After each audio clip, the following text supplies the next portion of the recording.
Hey, hello, and welcome back to the Comic Book Pit podcast. This is Comic Book Pit number 342, and I'm your host, Dan.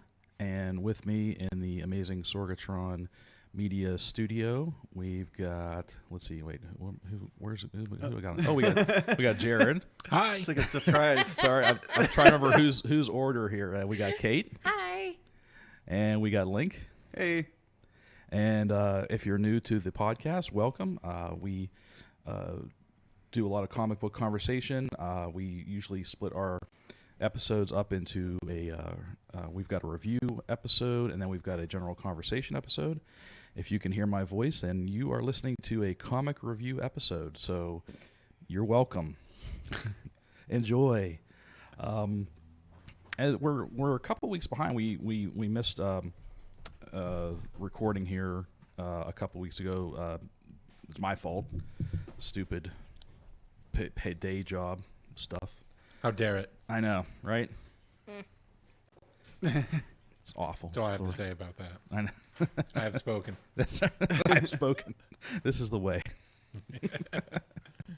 So, but we got some books to talk about. I think actually, Jared, I think you and I are kind of on the same page for A little bit. yeah, a little on bit. on the kind of the. I feel like this is a big one. Yes. Would you say? Yes, I would. Would I you? would say, I would say. I that. would say. It is a big one. It's interesting. So we're talking about Superman Heroes. Yes. The tie-in auxiliary issue where all the other superheroes react to Superman Right. Yeah. It's kind of like a one shot coming out. Like, Yeah. Yeah. Where he reveals his secret identity. And, I was looking at it. Well, here's what, on a personal note, it reminded. I have a very large Superman collection going back to the '90s, and I was, all the other like tie-in issues I would buy, and it just reminded me that I still do it. I still buy all the stupid tie-in issues that are really just there for cash grab purposes. yeah. So I guess now you know how I feel about the issue. Yeah. I had some. I mean, I guess I enjoyed it, but I guess at the end of the issue, I didn't really see a point to it. Exactly. There was really, maybe you can help me out with this, because the whole reason I even picked up this issue in the first place, I guess I would have, but I guess I wasn't made aware of it until that issue of Superman, where he it's that 2-page spread of him with all the other DC heroes, the Justice League, and of course there's Harley Quinn sitting front and center, and it said, there's a editor's note, like, see Superman Heroes for Right. So I'm reading it, and then I'm like, this book was supposed to tell me while she's in the Hall of Justice. I'm like, oh wait, that was me like jagging on Dan's Instagram. Why this book was supposed? But I thought there would still be something. I thought someone did say like that question would be answered in this book. I don't think it was just me being a smartass in the comments. Well, a little column A, a little column B. I think so, yeah. But she was in it even less. Right. She was in. I'm like, getting all excited about this. There was a big group shot, and she's in the background, far back. She wasn't like as prominent. Yeah. And I thought, well, maybe and then the next page, or was it like a 2-page spread of like talking heads, like, right? And I thought, well, maybe surely we'll see her saying something. Not a thing. We still don't understand why she's there. Yeah, it's like she was just drawn into that 2-page spread in the issue of Superman, and then like afterwards, like, yo, you need to draw Harley Quinn, and so just put her in the background real quick. Like that was it. So who knows why she's there? I don't know. It's like she has a movie out. That's why she's there. Yeah, that'll do it. Now, we did find out towards the end of this one shot. Now, this is just to give you a little bit of background. This was written by Brian Bendis, who's like kind of the architect of the whole Superman universe right now, and and books that kind of filter out from that. And they were just like little vignettes, little 2 or 3 page stories, right. and one was written by, and you could kind of tell which was written by who. There was kind of, but it didn't Fraction. flat out say. It did not. You're right. It didn't say like, oh, page 1 through 4 written by Bendis, but but there was a Jimmy Olsen Superman kind of interaction, and we kind of assume that's written by Fraction. Yeah, because it was drawn by Steve Weaver. It was that creative team, right? I kind of assume that the Bruce and Diana thing was written by Rucka. Potentially. I guess. But sure. yeah, like the credits were very vague. Yeah. we saw that Bendis, Fraction, and Rucka were creators, along with artists Kevin McGuire, Mike Norton, Steve Perkins, and Steve Lieber. And, Yeah, I'm surprised you've gone as deep as you have. Mike Perkins. Well, the reason I remember Mike Perkins' name is because I don't know if you read Captain America when Brubaker was writing it. Yeah. And Steve Epting was the main artist. I did. Mike Perkins was a fill-in artist. Okay. And that sounds familiar. and his style was so close to Steve Epting's that it was very flawed. Like, he wasn't aping Steve Epting, but their styles were very similar. Yes. So it was a nice transition from issue to issue. And Perkins does the Lois Lane book. Mm-hmm. So pretty much it was the creative teams from the Superman titles, Lois Lane and Jimmy Olsen, which they are kind of like the brain trust of Superman books right now. Yeah. The committee. I didn't recognize Perkins' art at first because it was so dramatically different from what I'm used to. The backgrounds and stuff look very referenced. Yes, and it was very, very heavy on the inks. It was very dark. It's a fair and not in a good way. It just looked very haphazard. Seeing Bruce Wayne's kitchen was like so like reference. It looked like rendered with reference. I was like, oh, okay. I felt like I was there. Right. So while I'm kind of like with one hand like dismissing it as overly referenced, on the other hand, I was like, all right, that's a rich man's kitchen. I get it. I get it. Yeah. But I was in a big house once, and I kind of see it. So I guess we're going to at the end of this issue, there was a reference to another one shot called Superman Villains. Yeah, of course. So so can't have one without the other. Yeah, so this was like Heroes was supposed to be the hero's reaction to Superman revealing his identity, which I feel like we got very little of, except for that like 2-page spread. Yeah, it wasn't. It was more the decision itself than it being out there, like what it. Yeah, like the ramifications. There wasn't a lot of takeaways from this. The only thing that really stood out was the low-key reference to the Kent being alive again. Mm-hmm. Where Batman made the reference that your parents' farmers off the grid. Yeah, and that was a weird bit of dialogue because he said something like, "As long as they don't." What are we talking about again? Yeah, as long as they don't touch anything. As long as they don't touch anything. I'm like, what does that mean?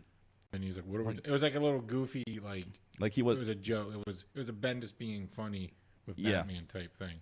Yeah, I feel like this was the first time that like the Bendis and his style of writing didn't really match up.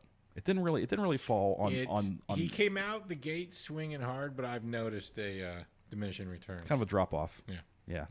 I was of course as a Justice League International nerd, and I posted this on our social media when I saw Booster Gold and Blue Beetle standing there together. Mm-hmm. I got like an instant I was like crazy excited, thinking, oh, we're gonna get maybe some blue and gold action, maybe like a little bit of riffing back and forth, because that's kind of like like they're the Martin and Lewis of, if anyone listening gets that reference. Yeah, if you're a 70-year-old listener of the comic, that's right. That one was for you. Old Saul Rosenblum, who gets that one, who's our oldest listener at 85. Is that a real person? I don't know. Okay. I'm sure there is. There is a Saul Rosenblum out there, and maybe he does like comics. Who knows? But and with a name like that, most likely would be 85. Yeah. So.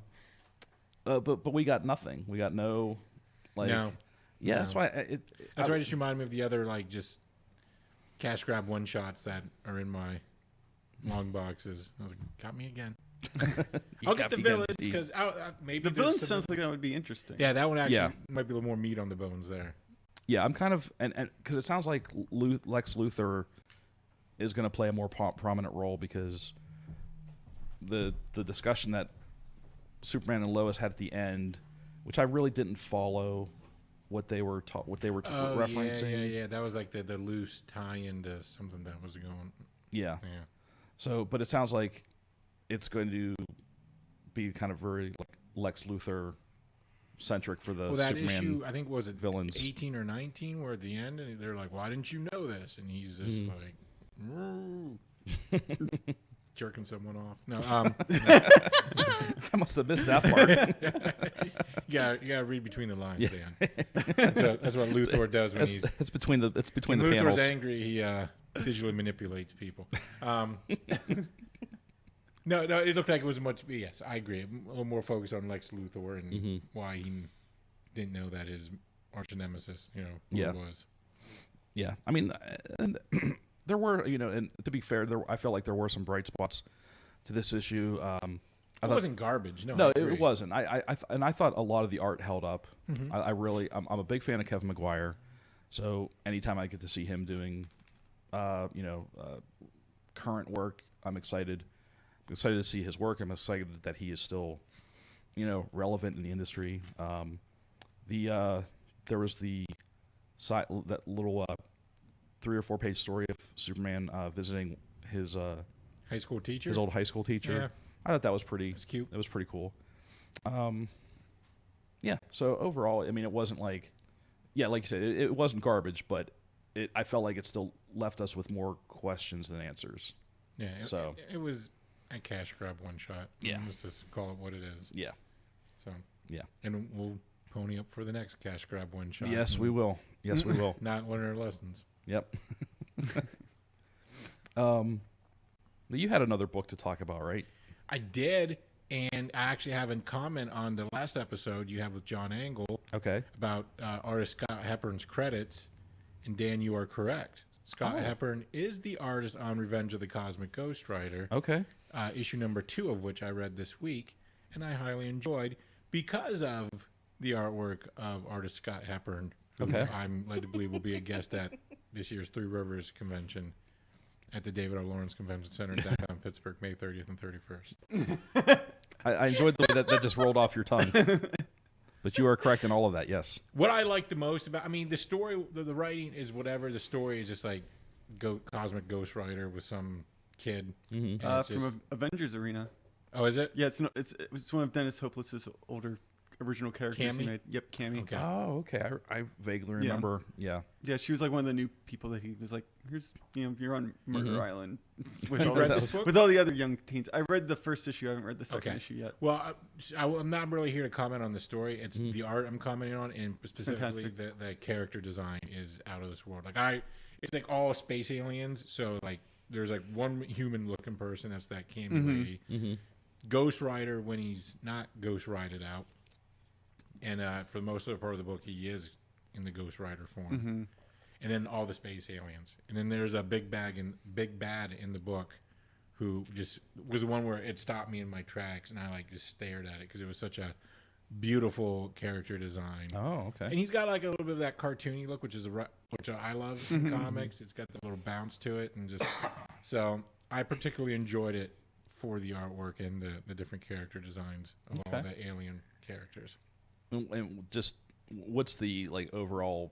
Because I haven't followed this series. I think So Frank comes along, Cammy, and is trying to keep Cammy from going down a bad path. Okay. It's pretty basic. yeah. Okay. That's not setting the world on fire, but He's think- Cosmic Ghost Ridering. yeah. I think I only read the first the original Cosmic Ghost Rider miniseries That and was didn't good. realize there was a follow up. Yeah, skip the stories of the Marvel Universe. Yeah, that was not great. It's fine. Yeah, I got laughs pay out of for it. Yeah. you get laughs. Fine. Go Yeah. digging through dollar, boxes. Mm-hmm. Get it that way. Spend $5 on Yeah. it. Don't spend Yeah, $25 on it like I did. Yeah, definitely. that's fair. Yeah. Yeah. But the new one, get that one. Mm-hmm. I don't know. That one's worth it. I was thinking Marvel books. The only 2 Marvel books I buy are Spider-Gwen and Cosmic Ghost Rider books. That's where I'm at now with the House of Ideas. I was gonna bring up real That's where quick a lot of my stuff is. because you the last time you were on the show you mentioned that Ghost Spider, right? Yeah, it's Ghost Spider. Ghost Spider is one of your I'm always going to call it Spider-Gwen. Yeah. It's just, I don't care. yeah, Ghost Spider, Name it what you want, Spider-Gwen. Marvel. I'm Yeah. calling it Spider-Gwen. Because that was one of your few books. I thought, you know what, if he's reading that, it must be pretty good. I'm going to try it out. And I think I found the first issue on Comixology like cheap, and I thoroughly enjoyed it. Yeah, I thought it was like really good. I think I'm going to keep going with it. So I thank you for that unknowing recommendation. I'm glad you enjoy it. That was it was good. Okay. I did enjoy Ghost Spider. And having not read Spider-Gwen for probably 2 or 3 years. I mean, I think I read her first solo series when it first came out, and then they rebooted it with they called it like the series. They called it like the radioactive Spider-Gwen or something. They played with that. Yeah, they played with a little bit. There was a little bit. But it didn't really stick. A lot of stuff swapped around when like Spider-Verse happened, I think. Okay, So there was the first one, which was like 10 or 12 issues, and then they rebooted it, and that one ran for a little, like 25, 26. And then there was a third one, like Spider-Gwen, the Ghost Spider, because they really are trying to push this. We'll call her Ghost Spider. Because when she's in like, I guess because when she's not on her Earth, she can't be called Spider-Woman, so. They came up with Ghost Spider. It's a branding thing. Yeah, and then the toy lines for there we go. What is it called? That so the cartoon series. Do you know what I'm talking about, Kate? The Rising or whatever. Yeah, Rising. Yep. Oh, okay. Yeah. I was like, I don't know. Well, with the dolls and all that stuff that we see in Target. Oh. For the purpose of the tchotchkes, she's Ghost Spider. Okay. Yeah. So and so this is like her fourth series, but. Well, anyways, I found that it was very easy to pick up after having not read it for a couple of years. I don't feel like I missed a step or felt lost or anything. I mean, it was the first issue was very reader friendly. Yes, it was. So yes. I would echo your enthusiasm of that book, and if you're looking for a good book that is like Spider-Man adjacent, but without like having like the heavy continuity or whatever of Spider-Man. This is good. All the pieces are on the board and all in play, and they do it all definitely within the context of the issues. Mm-hmm. You see the interpersonal dynamics, the dynamics with the bad guys, the threats and all that jazz. So very well done. I like it a lot. I still love that they have the band, the Mary Janes. Yes. I still love that. That's a great. That's a very crucial part of the whole thing is the drama of keeping that band going. Right. Exactly. All right. So what about you guys? What have you guys been reading? Who's up next? Do you want to take it? You can go. Okay. Well, I mean, we both read. Basically the same thing. Yeah. We no both. one's surprised. Yeah. We both read. To throw it back, I guess, to Harley Quinn. We read that Harley Quinn and Birds of Prey Black Label book by Jimmy Palmiotti and Amanda Connor on art. And Paul Mounts. Oh, okay. That's color. Yeah. No love for the letterer? Yeah, who's the letterer? I'm pretty sure Amanda Connor. Really? She was like listed as doing like everything except for the coloring. Interesting. Yeah, I didn't. I don't think that's. I'm not sure if that's their usual color or not for Amanda Connor's art. Because it looked like a little different than I'm used to seeing, but who knows? Did it remind you at all of the Flintstones book? I read like one issue of the Flintstones book. That was like the other thing that came up for him when I looked. Okay, up. so they all work together normally, anyways. It's like a Justin Gray kind of thing. Yeah. But yeah, no, it was really good. It pretty much, I guess, I stopped reading the Harley Quinn book for a little bit. I'm not stopped reading it, but I fell behind on it when they were doing it. And I guess it picks right up where they left off before the new volume started. So it's sort of like if you enjoyed her solo run when the new 52 started, it's more of that, except it's Black Label, so there's swearing and violence. Oh, okay. Which, I mean, it's good. Like, it's not... I thumbed through it, so I don't read the character. I do like Amanda Connor art. Yeah. I maybe have like one book she's drawn. For someone whose art I like, our paths have never crossed. Sure, yeah. I've thumbed through her stuff like at the stores for years now. Like I remember, for the one thing that sticks in my mind is there was like a Green Arrow book Oh, from like maybe yeah. 15 plus years ago. Yeah, no, where it he was marries like the a, black yeah, guy. yep, That yep, was yep. that was the I soft stole the shit out of that book. that was like their wedding issue or something. She stabs him in the neck at the Yeah, end. that was really good. Yeah. But I didn't buy it though. I just looked at it, the pictures on the shelf, and it was the same thing with this. I was tempted to buy it, and I'm thumbing through it, and it just wasn't for. Here's one thing: the format didn't feel right. It felt too thin to be an oversized like. That's square fair. I bound noticed book. that. Yeah. Yeah. At $6. So that was like one thing. Where I was like, man, I'm gonna do this because I like the side. I like that format. Yeah. But it just It didn't did seem weird feel for that. right. And then like thumbing through, I'm like, I don't know enough that's going on, and I don't think it's gonna be enough eye candy because it's kind of talking heads, There's a which is a weird, it's talking heads and a lot of like humor. which is fine, but I don't know what's going on, and the violence wasn't over the top. There was no like, it didn't really lean into the Black Label. Yeah, that's I fair. think Black Label, I'm thinking like graphic violence, swinging Well, I mean, dicks, all that it is. There was some violent fight scene stuff that the equivalent of like a rated R film, but it's the Amanda Conner style is more cartoonish. Yeah, So and for people with that style, leaning into like to splatterpunk type stuff, sometimes it doesn't hit the mark. yeah, So I ultimately did not buy it. I gotcha. I just thumbed Yeah, through yeah. it on the shelf about 3 or 4 times, and I was like, I didn't actually read it though because it's a wordy book too. there's Yeah. But so if thank wanna- you for, yeah. for doing that and letting me know, Yeah. what I missed. Yeah, no problem. I don't know if Kate has any more thoughts beyond what I said. I mean, it was definitely nice to read it and not have it deviate too far from where we stopped reading Harley Quinn. It was was surprising. like Like, nothing changed. nothing happened in the past like 2 years. that Yeah. Except they just got more swears and more Yeah, violence. yeah, More it's- swears, more yeah. violence. I don't know. It definitely was a greatest hits book kind of feel. That's fair. Yeah, and I mean a majority of it seemed to pick up from Coney Island and not really feature the Birds of Prey yet. So the second issue might be like really cool DC stuff, but it was mostly like everything that they were doing in her like a little side universe. Now, being a Black Label, I mean, Black Label's not meant to be ongoing, right? So is it going to be? Is it supposed to be limited, I or think is it? it's a 3-issue thing. Okay. Like a little short, like maybe they wanted to. Since I didn't finish the initial run that they did, maybe it's like an end cap that they wanted to do before Okay. it got That canceled makes or sense. whatever, Okay, I before see. they Yeah. switched up the creative teams. Right.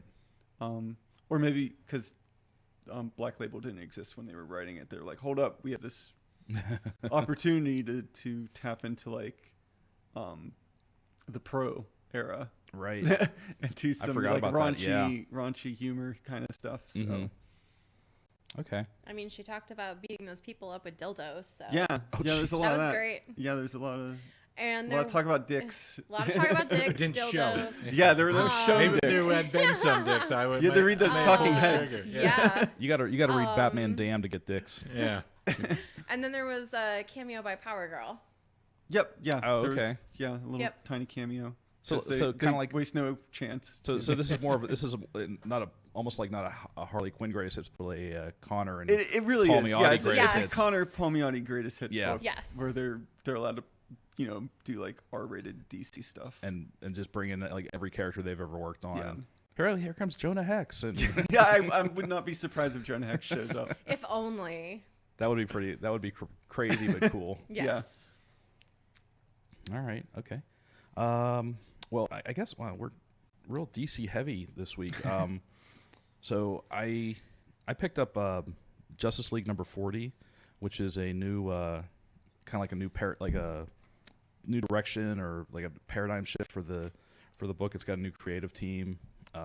Robert Venditti is writing, and Doug Mahnke is on art. And there's I don't think it's his typical.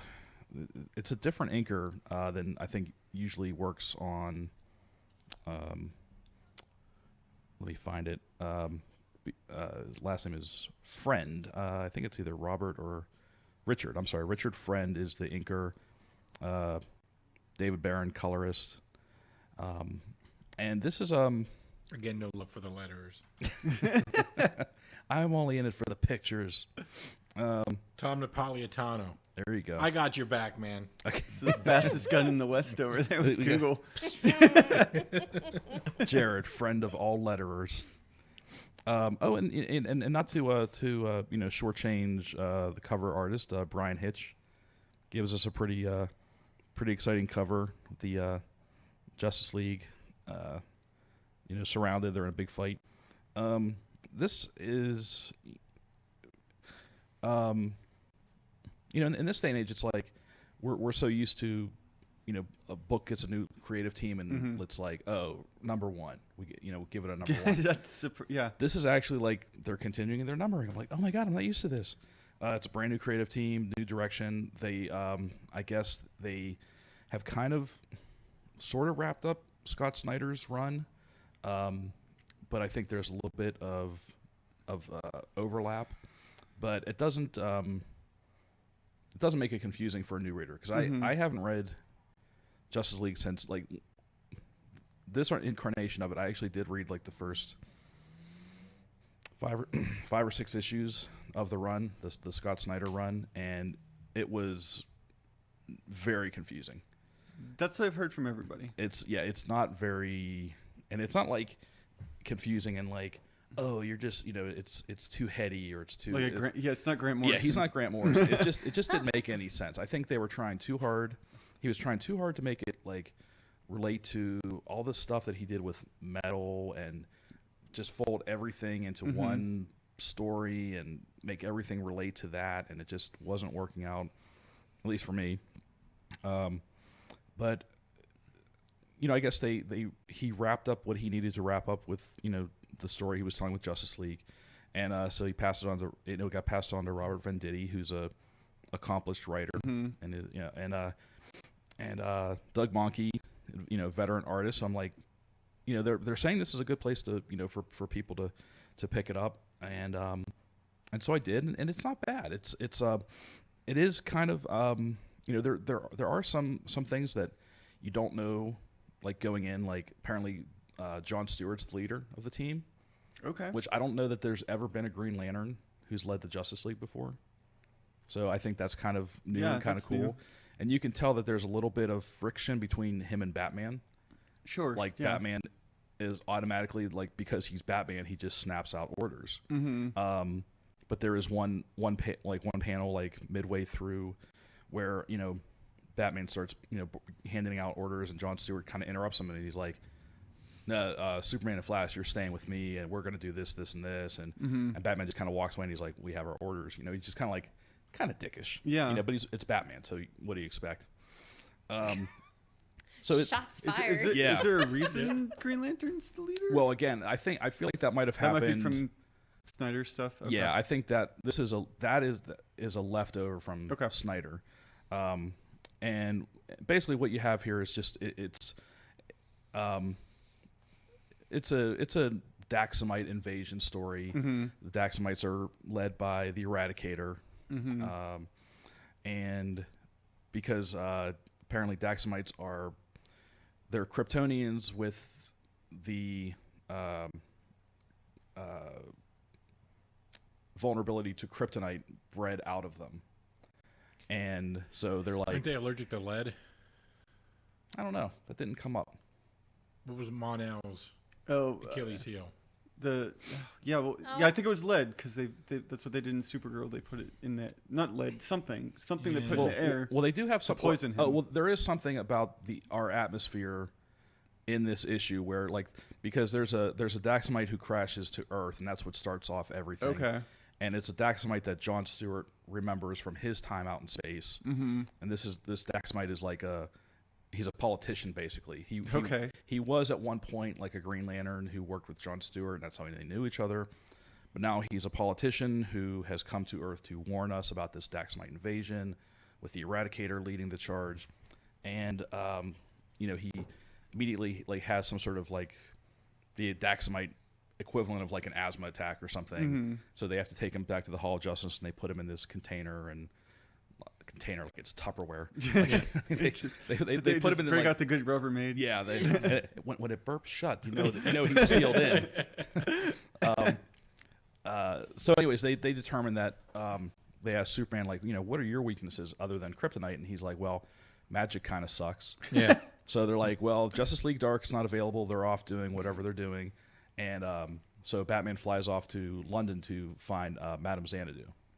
And that's kind of where the issue ends in a kind of a simultaneous way where the Eradicator and the Daxamites they show up and they're in Metropolis, and Batman is in London, basically like being he's all like tied up with these like magic tendrils from like Madame Xanadu, who's like doesn't trust him or doesn't know what he wants, and so it's so that's kind of where it's at, and it's the story's not. It's pretty standard, but it was good. It was interesting enough for me to, I guess, keep going.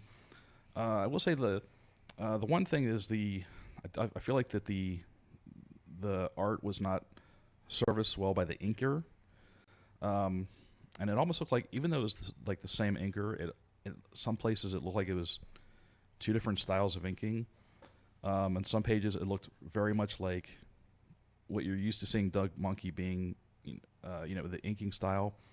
And then in some pages, and for some reason specifically Superman, he gave him like a real, like a scratchy type of inking style, which didn't really serve the art well. Whereas I think Doug Monkey, because of his big blocky figures, he gets a more like he's inked more in like a solid inking style. You know what I mean? I do know what you mean.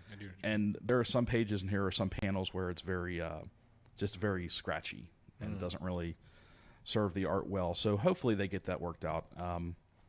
I'll probably keep trying. I'll probably keep reading this though, because I feel like Justice League is one of those books that, for me personally, it's always been like the Avengers. Like, I feel like I want to read a big team book, whether it's the Avengers or Justice League. Fortunately, Justice League really hadn't really been speaking to me in a long time. So hopefully this is something that will get me back into it. And for anybody who is missing Scott Snyder, I guess he's going to work on Death Metal. Yeah, so this would be like the follow up to Metal. The big hit. Yeah. I'll be buying it because I'm a sucker for that Greg Capullo. Well, that's the thing. I mean, it's a team up of Scott Snyder and Greg Capullo that you can't. Yeah. It's hard to pass up. Although, has anyone been reading that? I think it was only 3 issues, so it might be over already. That Last Night on Earth. Last Night on Earth. I did. I flipped through it. I did. I read it. Yeah. I actually read it. Started out a little weird, but then got better as it went. I think it's over. It kind of had a weird. It was only 3 issues, right? I'm assuming. You're like, I only bought 3 issues. Yeah, whatever's been It just ends. Yeah, I guess. it just kind of ends. Okay. I only read the first issue, and I was just kind of ambivalent about it, so I didn't keep going. The first issue is not representative of what it is. Okay. I think it's kind of, you're right. Scott Snyder kind of, my beef with Scott Snyder books are he asks big questions but doesn't deliver big answers. Okay. He asks big questions and just kind of like, that's fair. It's this. It's like, so I think my takeaway on this book was that the Batman in question was one of the Batman clones. Remember, like in the Batman run with Scott Snyder and all that, he had like that machine that would clone him and then like give him the memories up to like age 27. Yeah, it was one of those. Interesting. Like, so the real Bruce Wayne was like long. Oh, the real Bruce Wayne was the bad guy. That's right. Okay. Spoiler alert for everybody. Oh, all right then. Yeah, okay. The old grizzled, beat up Bruce Wayne was the bad guy, and then so the Batman in question that was was one of the clones out there. Is that like the Batman who laughs? The Batman in question? The Batman in question. The Batman yeah. And he insists on being called that. The Batman in question. The Batman in question. That's one of the death metal tie-ins, the Batman in question. Yeah. And it's not Bruce Wayne as the question. It should be. It's the Riddler as the question. Yeah, as Batman. As Batman. He's suffocating under 3 masks. He just keeps pulling mask off after mask. All right. Did you guys have another?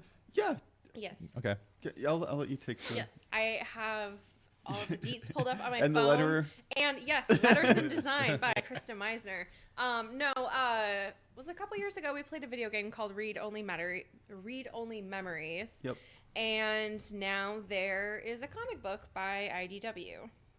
Yep. And for anyone who is familiar with the video game, this is centering on the character of Lexi. And I'm not exactly sure how many issues it's going to be. I think it's 4. Okay. 4 or 5. But it's written by, I'm not going to pronounce. Thank you. I'm not going to pronounce any of these right. Okay. Do you know how I don't know how to pronounce pronounce. I don't know if names? that's how you pronounce it. But Cena that's Grace and art by Stefano Simeone. There's also a short story by Mary Kenny, and I'm not even going to try to say the artist's name. Yeah. Yeah.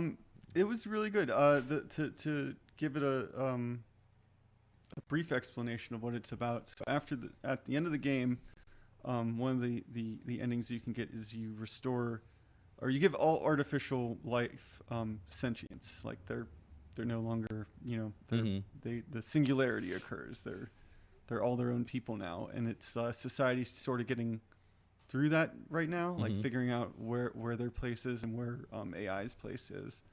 And the one big thing that this is about, Lexi is a private detective that's investigating a missing person who was I guess the person's robot, their AI companion fell in love with them, and then they went missing, and so the AI companion's like, oh, the person that I'm in love with is missing, help me find them. And then it's sort of like navigating this weird, like, twisty turny, it's like a noir, basic noir kind of set up in like a cyberpunky, not like crazy cyberpunky like Blade Runner or anything, but like a sci-fi kind of setting in like Neo San Francisco. Oh, okay. Yeah, it's really cool. The art's really loose. That's the best way I could describe it. Like, That's it's very, a good way to describe it. It's just if you want to pull it up on your phone and show them. But yeah, it's just, and the color palette's like your typical blues and purples and pinks that you get from that kind of like a like that kind of like the neon. And yeah, but yeah, like a lot like. Oh, okay. Yeah, and some but yeah, I mean, in terms of like people and stuff, it's really loose and like interpretive feeling. Like it's kind of hard to. It's not what I expected, I guess is the best way I can put it. I don't dislike it, but it was not what I expected. It worked though. It does work really well. Okay. And I am really happy that Cena Grace got to work on this. Read Only Memories was created by a group called I think it was Gamer X, like GAYMERX, and it was like an LGBTQ inclusive game that they were making that was like very diverse. But Cena Grace was the guy who wrote Iceman, like the solo series. Okay. And I think a few other things he tried to write. That was the series that, like, after Iceman came out. After Iceman came out, and I know that the writer is also gay himself, so it was like it all kind of worked out. And I know I think he kind of burned his bridges with Marvel afterwards. Like, I think there was like, after that book got canceled or something. I don't know if it was supposed to just be 6 issues or what, but he definitely did like an open letter thing that was sort of like Marvel editorial was not keen on doing these kinds of books or supporting them. And so I'm glad that he found something else that he enjoys doing, because I know that, the stuff that I've read from him has been really good, but I guess it was always a struggle for him to do diverse type books, because I don't know if they didn't sell well or if they didn't meet certain Disney established status quos or whatever, or who knows. Yeah. But it was nice to see him get on a book that embodies his values, I guess. Okay. Yeah, so when you guys mentioned that this was a book that you were going to talk about, I looked it up real quick, in that I saw the cover of it. Yeah. And I'm like, that looks kind of interesting. And I think we got a review copy of it. Oh, okay. I think, because was it from IDW? Yep. Yes, yeah. Then we most likely got a review copy of it, so I was going to look for it. I didn't get a chance to, but I want to. Would you say, like, do you have to have a good knowledge of the game? You can just go into it and read it? Yeah, no, I think you can just go dive right into it. We have Okay. 2 issues. Yeah, it Yeah, there's basically 2 issues right now. it just reads like a noir, so it's fine Okay. if you don't know the backstory of the game. Mm-hmm. Okay. Okie doke. Cool. Yeah, I think the second issue has a few cameos from the game for like a few panels, but Yeah. it doesn't like mean anything really. That's probably more. That's like Easter eggs more for like people that have played Yeah. it than Yeah. for And I anything think else. at the end of each issue, there's a tiny backup comic that's like 2 Yeah. pages long, and that Oh, might yeah. have more to do with the game. Yeah, definitely. Like It's you got an 8-bit aesthetic. Yeah. Yeah. I know that the short story at the back of the first issue, which I've only read the first issue so far, definitely you won't experience the feels that you would have experienced if you'd played the game, but that doesn't mean that you wouldn't get what's going on. Okay. I really like the color palette of this Yeah. book. Mm-hmm. It's a fun game. I would recommend. And it's the game is called the same same title. Yeah, it's like Read Only Memories 2064 because that's Okay. I guess the date that it takes place during. Okay. And Link bought many editions of this game. Yeah, I bought a bunch of different versions of the game and support indie game developers because it's like a really small company that threw this together. So I was also impressed that they got a comic. Okay. So just out of my own curiosity, it was the same game, but you just kept buying like different. Collector edition. Okay. Like I bought like a digital only version, then they made a physical collector's edition. Oh, So I okay. was like, Okay. Gotcha. Caveman brain was like, get real object. Right. Okay. Don't just. I know you get digital comics, but for us who still buy the physical. No, I still comics. like I mean, so when I buy my digital comics, those are usually my weeklies. But I still like You get digging the for comics. collected editions Yeah, and I still stuff, like I'll still look for key issues, or if I'm at my wife and I go to a lot of like vintage stores and flea markets and antique malls and stuff, and I'll find a lot of stuff there that I'll just snag. I almost feel like I'm rescuing them. Yes. Instead From of like there, yeah. instead of like a rescue dog, it's like a rescue comic. And then sometimes I'll keep them for myself. Sometimes I'll have a separate box where I keep stuff that I'll eventually give up for like whenever we do our comic swaps. So those are the Fosters. Exactly. those are my foster comics. Yeah, I give them a nice warm home for a while, and then I send them off to another family. Get Or them, another nerd. house ready and Yeah, I clean them up. I rehabilitate them and put them in a fresh new bag and board. get this copy of Captain America and the Falcon ready to go to its forever home. There you go. There you go. Yeah. Speaking of which, what do you think about Bart Sears coming to Three Rivers Comic Con? That's a big name from our youth. Yeah. I did call. I'll say So, from well, the 80s and 90s, yeah, and even into the 2000s. I Bring think. my Brutes and Babes Wizard to get. Oh, you still have that? I do still have them. Yeah. Okay. I managed to snag a copy of Justice League Europe #1. Oh yeah, I think I have a couple. I have So, a couple of those. I'm gonna probably get him to sign that. Yeah. What I'm excited because now all my books are here, like the books from. Oh, that's my right. You said youth you are- transported the them entire- from my parents home. Did credit where it's due. My parents transported the 9 long boxes. Nice. Down. So what I am most keen to take down and get signed is my Electric Blue Superman. Get it signed by Ron Friends. Oh, nice. Yeah. Okay. That's very And cool. then I do want to ask him what it was like to get to draw these iconic characters, but not in their iconic costumes. Mm-hmm. Because they give him Spider-Man, alien costume. You get Superman, That's right. Electric Blue. You know, Yeah. Thor in his armor. He did armor. I'm sure bearded Thor. those are the 2 that I know. I mean, I'm Yeah. sure the list runs deep. Yeah.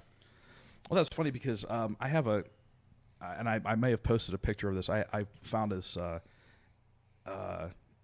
issue of remember Marvel Age? It was like the Marvel I kind do. of I do. magazine / Yes. comic, and there was this cover that it was like this.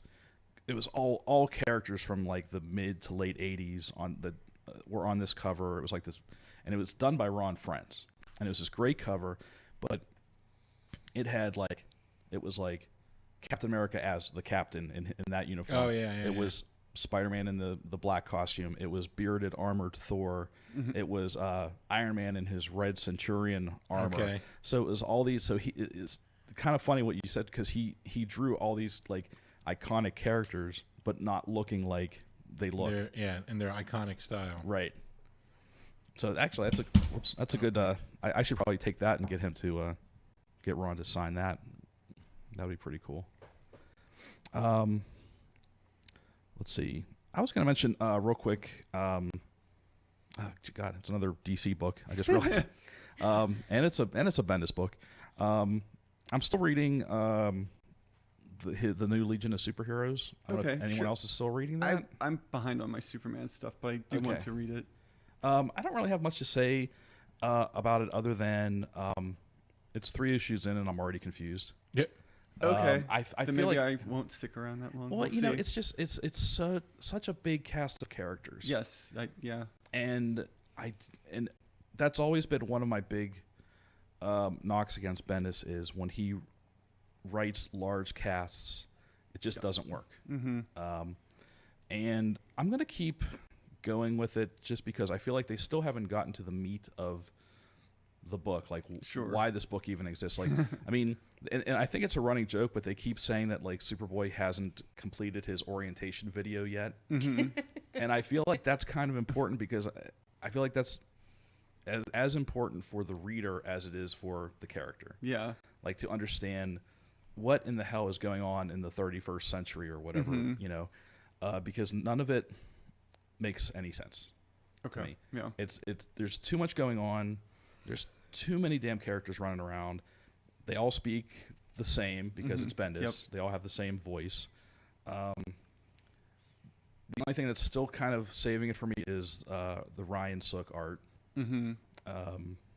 But you know, eventually that's not going to be able to. That's not going to save it. Yeah. You know, so I just didn't know if anyone was still keeping up with that. I was just curious about that. The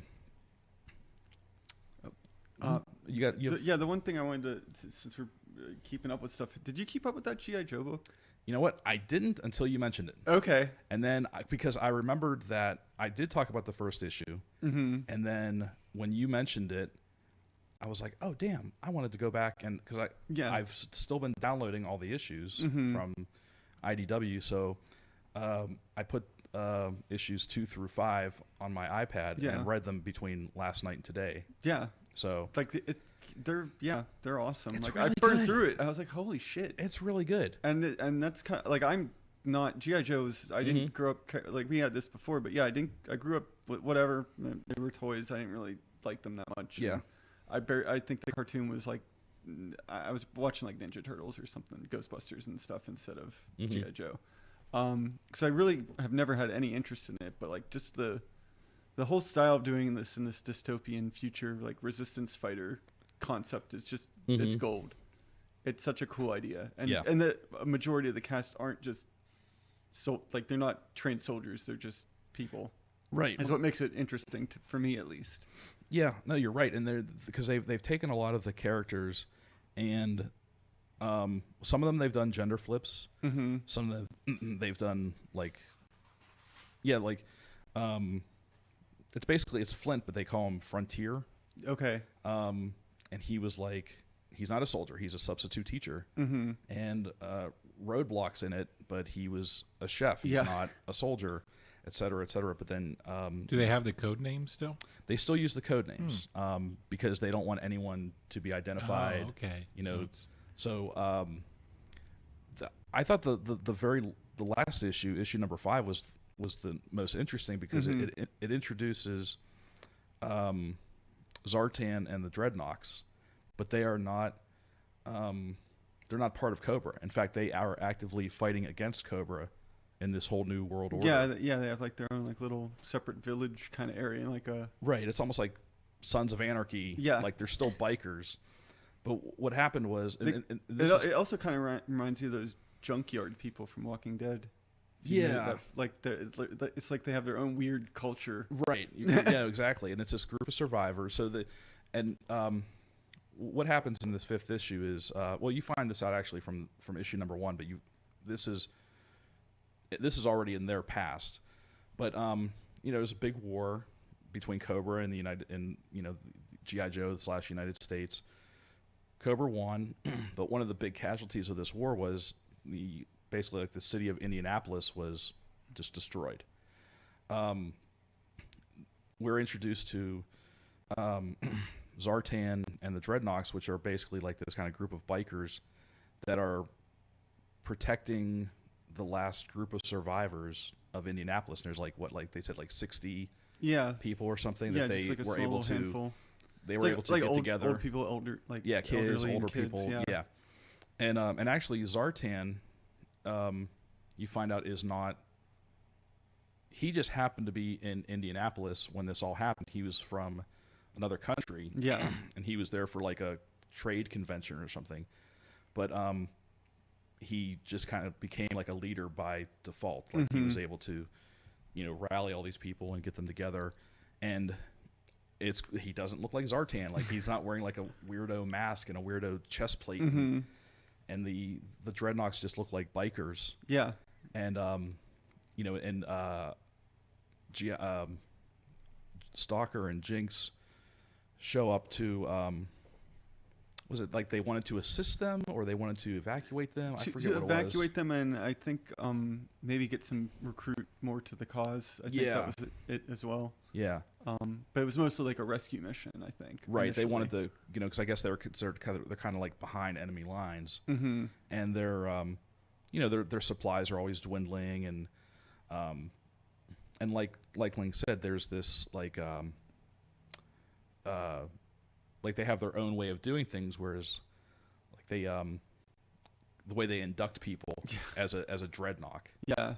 And they even use like the word like Dreadnok as like.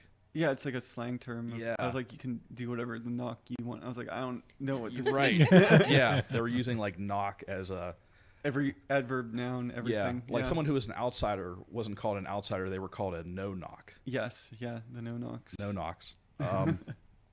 But I thought that was really, I thought that was a great twist on like the typical Dreadnok, And that issue, the art in that issue might have thrown me off a little bit near the end. Like, I don't think it hit as hard as it should have. But like overall, like it was still like a really like somber issue by the end of it. You were like, oh damn, okay. Yeah, it didn't end well. They were attacked by a bat. Yeah, which is the Cobra, like robots, like they're androids. That was the only thing that bummed me out, was it didn't look like a bat like that.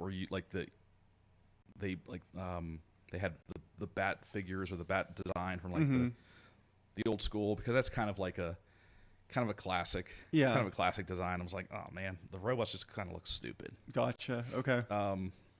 But.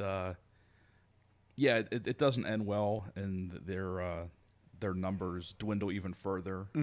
But at the end, I think they still did. They take them. They still take them back. No, they left them there. They basically said, you helped enough. Yeah, that's right. That's right. Yeah, that was kind of like. Yeah, like it was like, damn. Yeah. Like mission failure. Right. Which is different. Like I was also like different from just what you would expect from a book in general. I think like, oh, the hero's lost. Yeah, and that's kind of the interesting thing is like everyone in this book is kind of flawed. Even the guys, the characters that are loyal to Cobra Commander have their doubts. Like there was that one issue. The issue right before this one was focused on Major Blood. Yep. And how he is conflicted. And that was really good. Yeah, that was a pretty good issue. But yeah, it really is a different type of G.I. Joe. Yeah, I'm glad you're enjoying it, because I feel like it's different enough for someone who like you that's you didn't grow up with it, but you can enjoy it, and it's different enough where someone like me who grew up with G.I. Joe, it's fun to watch them change things up. Like there's still a lot of familiar faces, like there's still Scarlet and Stalker and General Hawk and a lot of other characters. We haven't seen Snake Eyes yet. No, yeah, I keep waiting for that. Yeah, I keep waiting for that too. So I feel like that'll be interesting to see, like, okay, what are they going to do with Snake Eyes? Like a cool version of that, yeah. He'll just still be a robot ninja. That's right. And I do like the. I should probably pull it up real quick. I do like the art, but it is a little. Sometimes it's like It's a little too not cartoony, but like too flat. yeah, that's a good way to put it. There was the one part where I think it was Zartan was getting beat up by the bat, and he was just. The art did not reflect what was happening. It looked like he was getting punched, but he was smiling, but he's supposed to be grimacing. Yeah. But it was, and then, I don't know. Was this the person? The artist's name is Chris. I guess it's pronounced Evan Hui. Evenhuis. Was he the person that did the Mockingbird? That series that didn't last very long, but it was like 7 issues. Or I think you're right. I think that is the art. It's the at least a very on Mockingbird. It's at least a very similar style. The writer is Paul Allure, who I've never heard of. Yeah, I'm not familiar with that person's work, but it's really good. Yeah, I would recommend this to anyone if you're a hardcore G.I. Joe fan, or if you are just have a passing interest like Link. Yeah, it like as an outsider, it reminds me a lot of like on Amazon we've been watching like Man in the High Castle, and it's that same kind of vibe of like resistance fighters behind the lines taking on essentially Nazis. Right. Yeah. And this is deep because like I said, like half the characters are not trained military. They're just everyday people that are being trained, not necessarily to be soldiers, but to how to set a bomb, how to recruit an asset, how to do field, how to do field first aid, like just or just basic spy stuff. Even just be like, hey, run this diner. Yeah, and just keep us in the loop. And the other thing I like that they're breaking the team up into like small units, which I thought was pretty cool. Yeah. So like each issue's done a good job being like initially you think, oh, it's this new guy that they made, this tiger guy or whatever. He's the main character, but he's only in like half the issues so far. Yeah, I think so. It's nice to see it all split up. Right. He was. I think he was our way in to this world. He was our our eyes. As a fresh face into this whole universe, but it's nice that it's not completely focused on him. So, anyone else have anything? Comic wise? Yeah. No. Everybody looks up from their phone after we're done talking about G.I. Joe. You're like, are you nerds done yet? What? I was sleeping. Okay. Well, I guess that's about it for this episode of the Comic Book Pit. May I just throw a shout out? Oh, please do. A little self-plugging with the 7x7comics.com. Absolutely. That season's still going strong. Myself, the Duke, Sean are part of it. Friends of the show, Ian Sharpley from Exhaust, Barry Link, Mikey Wood, DJ Kaufman, all doing daily comics. 7x7comics.com. Do it up. Yeah, man. It's good stuff. I'm still following it. Despite the inclusion of okay. No, it's great. I'm really happy for you guys, like you, for the new additions of for you and Barry. I think that's awesome. It really is. It's like a who's who of local Pittsburgh comics talent. So yeah, absolutely. Check out 7x7comics.com. Chances are you're going to find something there you're going to like. So okay. Anything else? That's it. You guys are good? Yeah. All right. So this has been episode 342 of the Comic Book Pit podcast. I'm Dan, and with me we've got Jared. Bye. Kate. Bye. We got Link. See everybody. And again, I'm Dan. Thank you for listening, and we will see you next time.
welcome back to the Comic Book Pit podcast. This is Comic Book Pit episode 343, and this is our general conversation episode. If you're looking for comic book reviews, you can find that one episode back with episode 342. But every other episode, when we're not reviewing comics, we're just having a conversation about comics and comic-related things, general pop culture, stuff like that. And today I'm your host. I'm Dan. And with me in the amazing Sorgatron Media studio, we got Jared. Hello. And there's Kate. Hello. And Link. Hello. Hello. and we're here to talk about, like I said, some comic book related things. I guess probably the most recent big thing that's come out that we haven't all seen, but I think we can all kind of talk about in one way, shape, or form has been the Birds of Prey and the Fantabulous. That's not the And title. the Emancipation of One Fantabulous Fabulous. Harley Quinn. But they have changed Yeah, it. they changed the Yes, title. I did hear that. Well, no, did the studio officially change it, or was it just by? Because I thought the theaters No, were just they- changing The, it. the studio said, "Hey, theaters, you can change the title Yeah. on your marquees." And then I saw commercials like on Monday. Oh, the commercials are calling Mhm, it the something else. commercial, yeah. Okay, Oh. Harley Quinn, Birds of Prey. Interesting. Okay, now why didn't they just do that from the beginning? yeah, They made a lot of screw ups with this movie. I don't. yeah. mean We to can. jump in. Let's I'll talk do about that right my- off the bat. I'll tell you my thoughts because you guys saw the movie. Yes. I haven't seen it. I'll tell you my thoughts on why it didn't do gangbusters at the box office, and my thoughts are Warner Brothers didn't trust the movie. That's My fair. thoughts are Warner Brothers didn't have faith in it because they embargoed the reviews till like Thursday or something, like way late in the game. And then all the The reviews. reviews come out, and so that became the narrative. Like, oh, they're sitting on the reviews. It must be a stinker. Yeah. And it had the stink of Suicide Squad Yes. still on it, which was not a successful picture. And even like TNT, like Suicide Squad was on cable, like this past week, Yeah. like in lead up to the movie coming out. Mm-hmm. My dog liked it. Dexter was like Well, enthralled by it. My wife left it on, and Dexter's got good taste. Dexter was like watching it, and then so we just left it on because like whatever. And I was like, man, this is not like when you know what Yeah. it is, you know what to expect Mhm. from Yeah. it. That third act is just pure like '90s bad Yeah. superhero movies. And I followed David Ayer on Twitter, and like that was all supposed to be like apocalypse related. Like those were all supposed to be like Like parademons. parademons, Yeah. not like weird like lava people. And Oh, I shit. didn't know So, that. Like that movie could have been good, Yeah. but people in suits got involved and made it bad. That And so that's not and then surprising. and then like the first, it's very schizophrenic because like the first 45 minutes is like that hyperkinetic, super edited stuff, and then it becomes like a the generic movie. yeah. So like somewhere in all that mess was something that probably would have been like cool. Yeah. Instead, it's not. So I think that sitting on the reviews, I don't think the title had anything to do with it. Like to me, is like I think the title affected people's perception of what Yeah, to get from and- the film because a big complaint was like, "Oh, well, the Birds of Prey, blah blah blah." Like this isn't like people were upset about the rest of the cast. I mean, she- Birds of Prey is not a household name. Harley That Quinn too. is. Yeah. I mean, but you she know. was front and center. Yeah, so, I exactly. mean, it's not like Mhm. it's just called that, but you know who's in it. Yeah. But the one thing that for me that made it difficult to get excited was they weren't in. And this is stupid, but they weren't in superhero suits. Like we're now This in is an not a age- superhero film. Exactly. But That- it's and that it- may be that's- that as that's the the- case. That's that's part the- of the problem It's also with it. that it's in People- that genre. Yeah, of people super- expect one thing, and that movie's like this. and over here. Yeah. I and there you go. And because it's in that genre and it's part Yep. of that vein, I'm expecting just put them in suits. You Yeah, know? well, because and I like when we're in an age where suits are acceptable now. And but if you're telling me it's not that, then that's also a fault on them for. I think the fact that it all boils down to the stink of Suicide Squad, Yeah. and Warner Bros. Didn't trust it because if the reviews were all good, you could have been leaning into that for weeks. Yeah. Yeah. With like, this is a really well-reviewed movie. Yeah, Like, and- people like this. Go see it. Yeah, and it had the as you call them, the fart huffers. Fart sniffers. Fart sniffers, sorry. Huffers is good too. They're just doing Yeah. something with Yeah. farts. But Yeah. there's that demographic that was like There's always angry. going to be that, but Yeah. they don't. But I don't count. think that they impacted that film at vocal all. minority Yeah. is what those Yeah. are. But that was like the online narrative. Was Yeah. people I mean, complaining about that. And That like, just gives them an Yeah. excuse. It's like, see, yeah. people don't like girls. No, they do. Yes. They love them, but Yeah. it just wasn't. Yeah, you know, exactly. advertised as Mhm. good. It was advertised as, we made this movie. Yeah, Mhm. they did not have the faith behind it, and I think even though the DC is doing better, it had the stink of it being a DC film. Yeah. Because it does harken back to Suicide Squad, which is right before Batman vs Superman, which is the stinkiest of them all. Of the stinkies.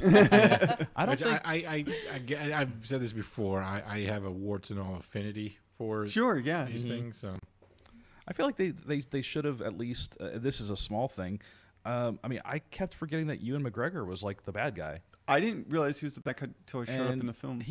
I saw the ads. I knew he was. I mean, I knew he was in it. The ads but- were everywhere, yeah. but the But- ads just didn't sell it like as this is good. The ads Yeah. were just like, I basically trusted the ads that I'm going in for Margot Robbie as Harley Quinn, and that's all I need to know. Mhm. But if you don't trust going in and trusting that, If you need to know They what the didn't film's market about, well. you won't know. yeah. yeah, You don't at all. They're not like, oh, this is like a wacky, like, I don't even know what to describe it as, like a crime comedy. I don't know. It Like felt a- like a like a- beat 'em up like a- video like a game caper? in movie Yeah, it's like a form. caper Yes, slash like caper yeah. is great. It's just like a wacky action comedy kind of Mhm. vibe to it. Like I don't even know, like something like Beverly Hills Cop almost, or something like Maybe. that. Like just like wacky. she putting banana peels in tailpipes. Close. But yeah, no. In terms of the film, like Ewan McGregor was awesome. Mhm. He plays Black Mask, and I don't know anybody that actually cares about Black Mask. Right, but I just feel like him, like it was like an afterthought. Yeah. I mean, not to say he should have gotten top billing or anything, but like, I mean, he was probably He's not on any posters or anything, as far as I Right. know. right after like Margot Robbie. I mean, he should have been listed like right after. He's her or probably something. I mean, mean, in he's- terms of fame, he's probably the second. Yes, most. that's what I mean. Like, if maybe someone would be like, "Oh, Ewan McGregor's in this." Maybe, you know. Yeah. I mean, I feel like his name would carry a little bit of weight. And Oh, yeah, it for was, sure. But I feel like his involvement was just an afterthought. Yeah. So Yeah, no, I mean he kills it. He chews the scenery up in the best way possible for that Yes. film. He's a very Fantastic.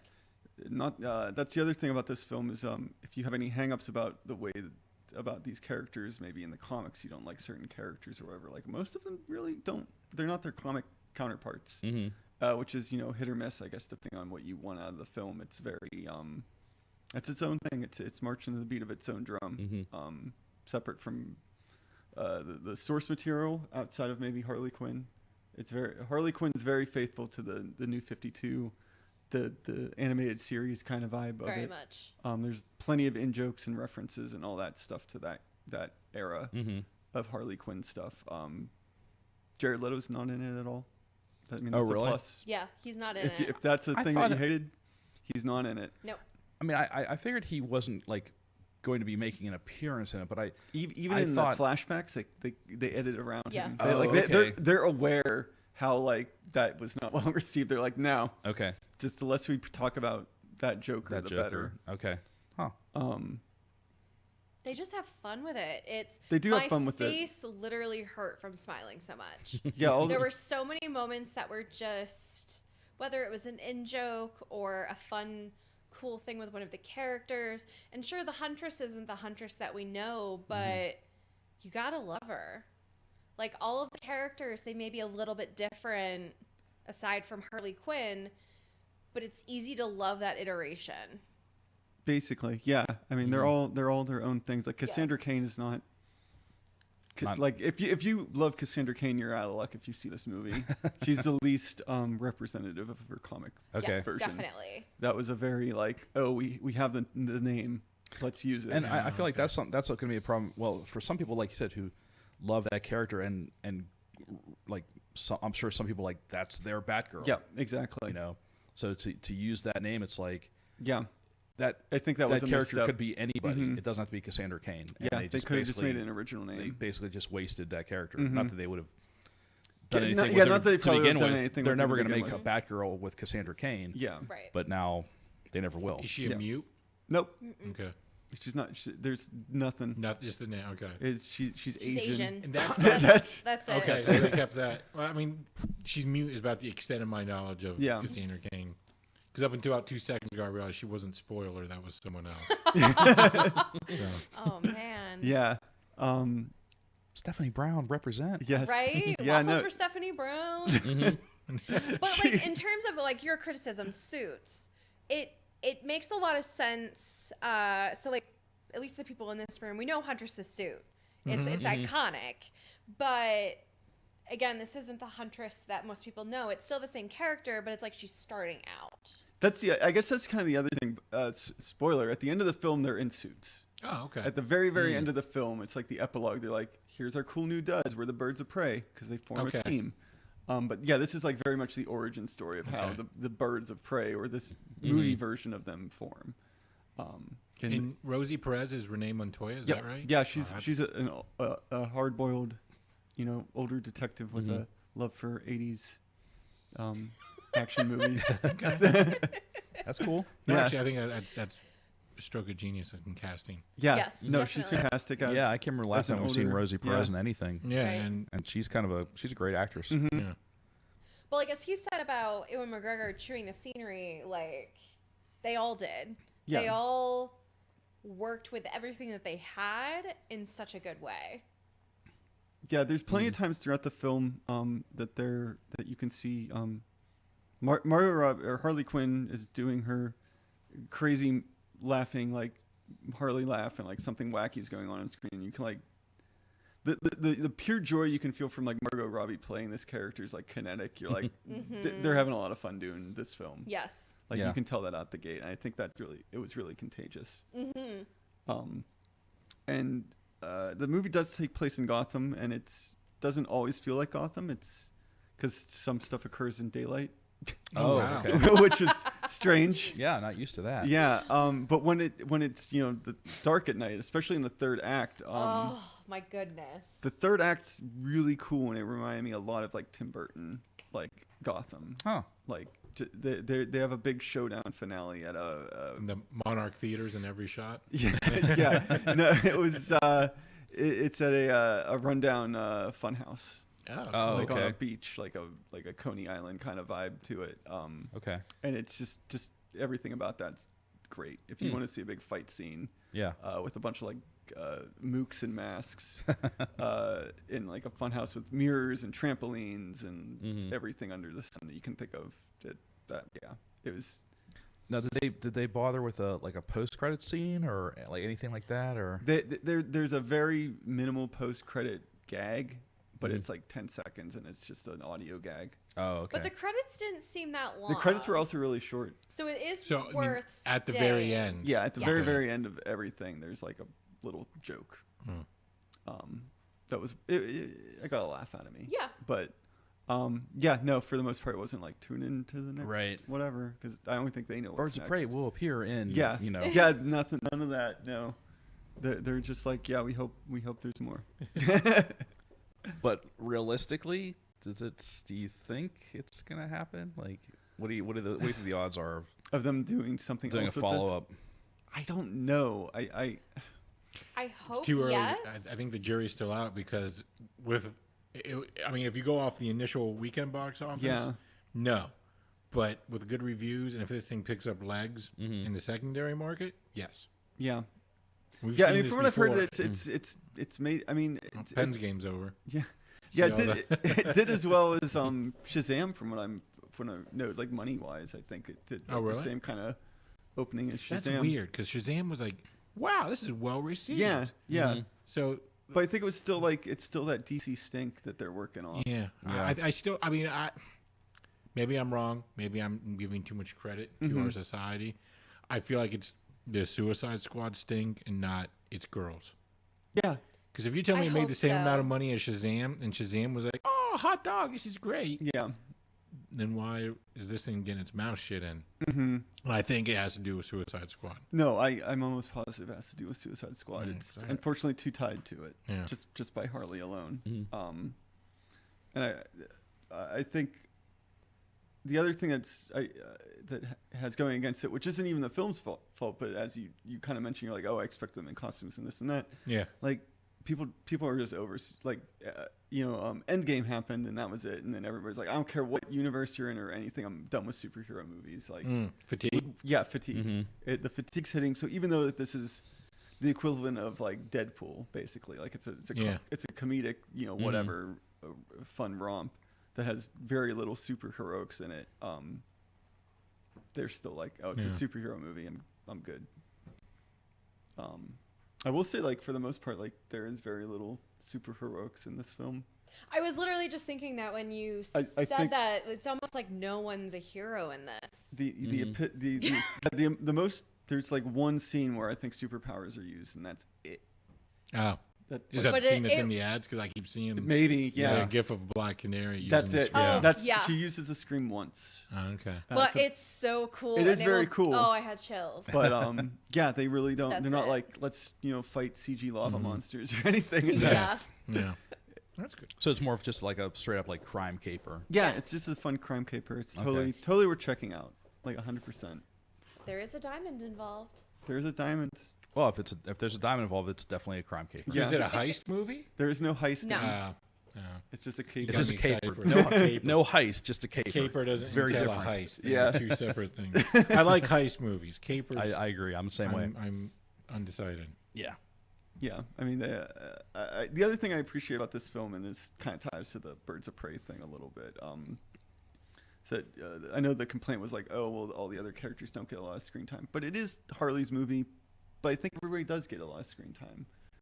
She shares the camera well, She shares the camera well, and it's not. and the story's told from all the different perspectives. Yeah, and none of it's wasted. Yeah. Like, Yeah, there's if we nothing in that spend film. 5 minutes with Huntress, it's 5 good minutes establishing her. Yeah, basically, like they're like, here's the the Cliff Notes version of who Huntress is. And, yeah, so I think even in that regard, they did all the characters justice. Definitely. Nobody was ever, it's not like Suicide Squad where you're like, who's that guy who just died? I don't know. Yeah. Yeah.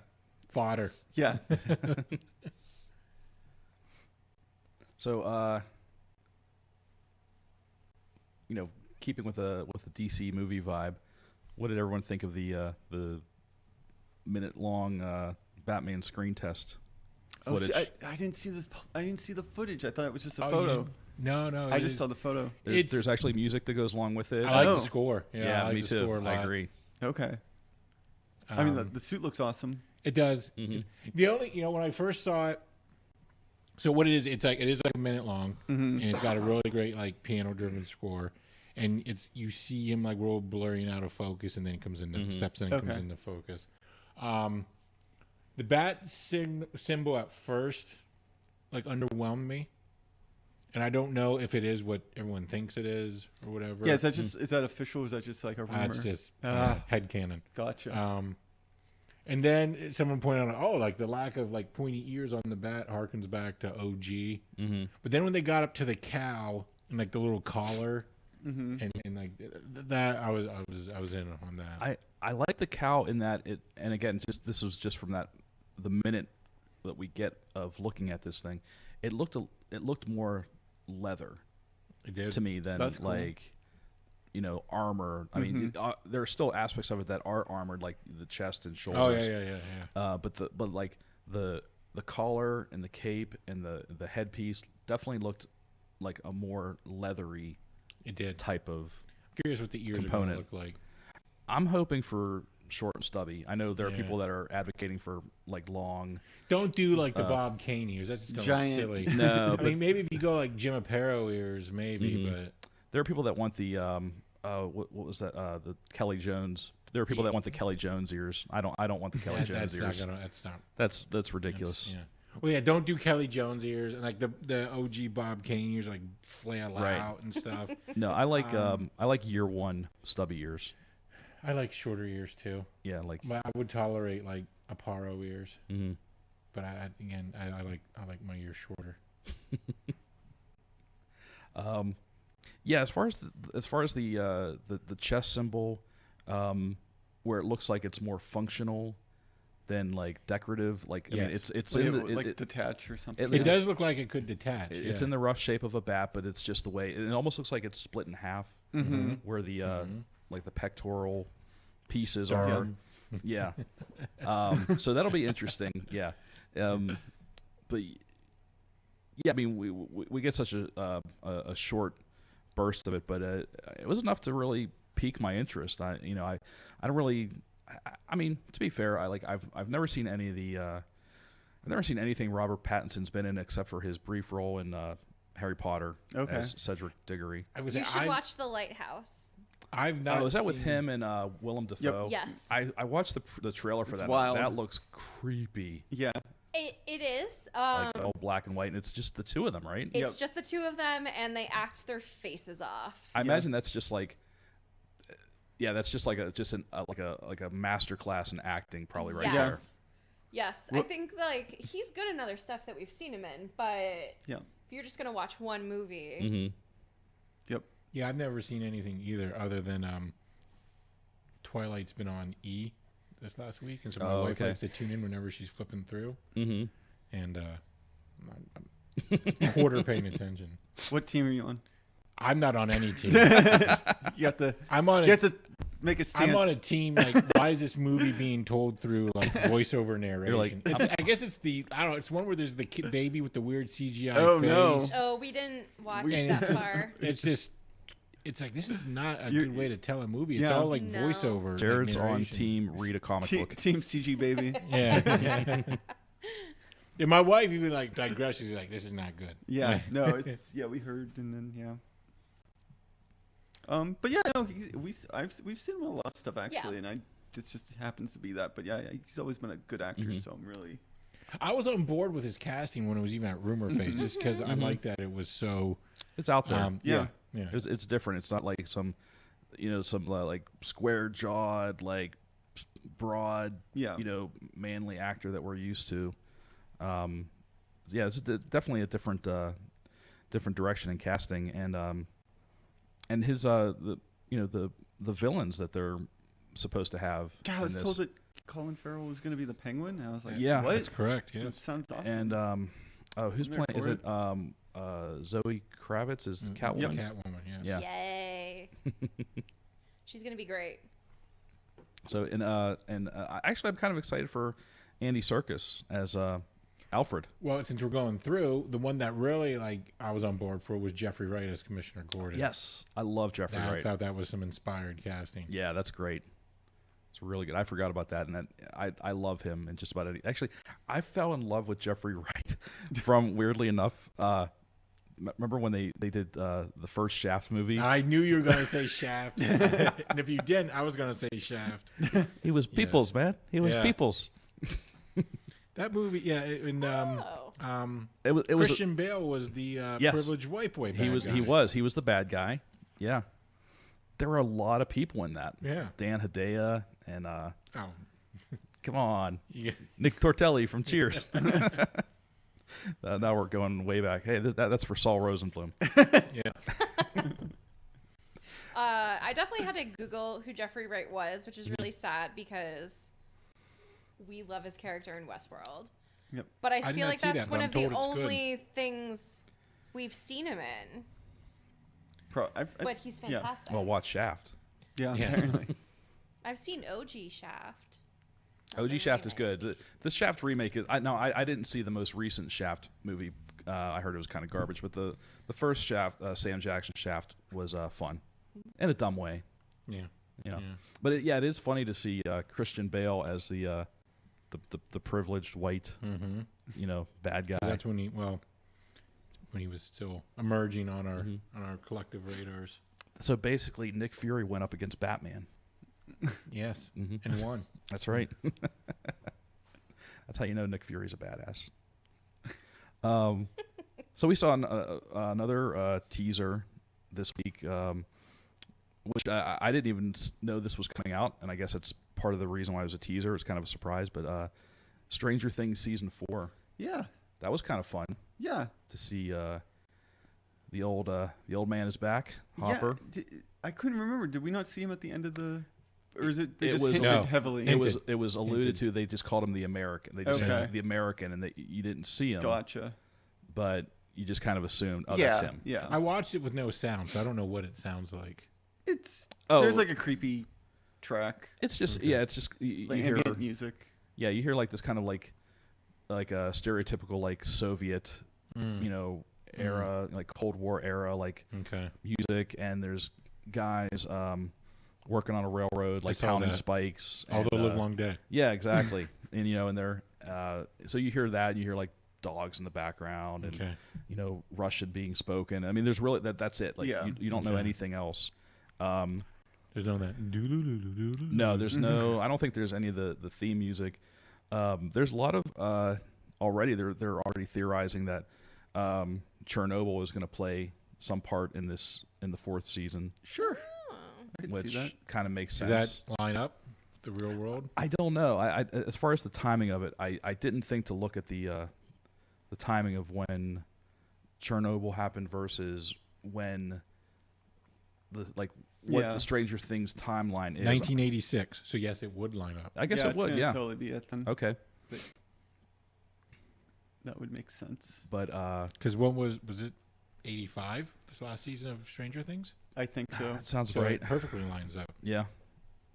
But We it's- should have known. Should have known. Why would we doubt the Duffers? exactly. So my wife and I were kind of theorizing and talking about season 4 and beyond.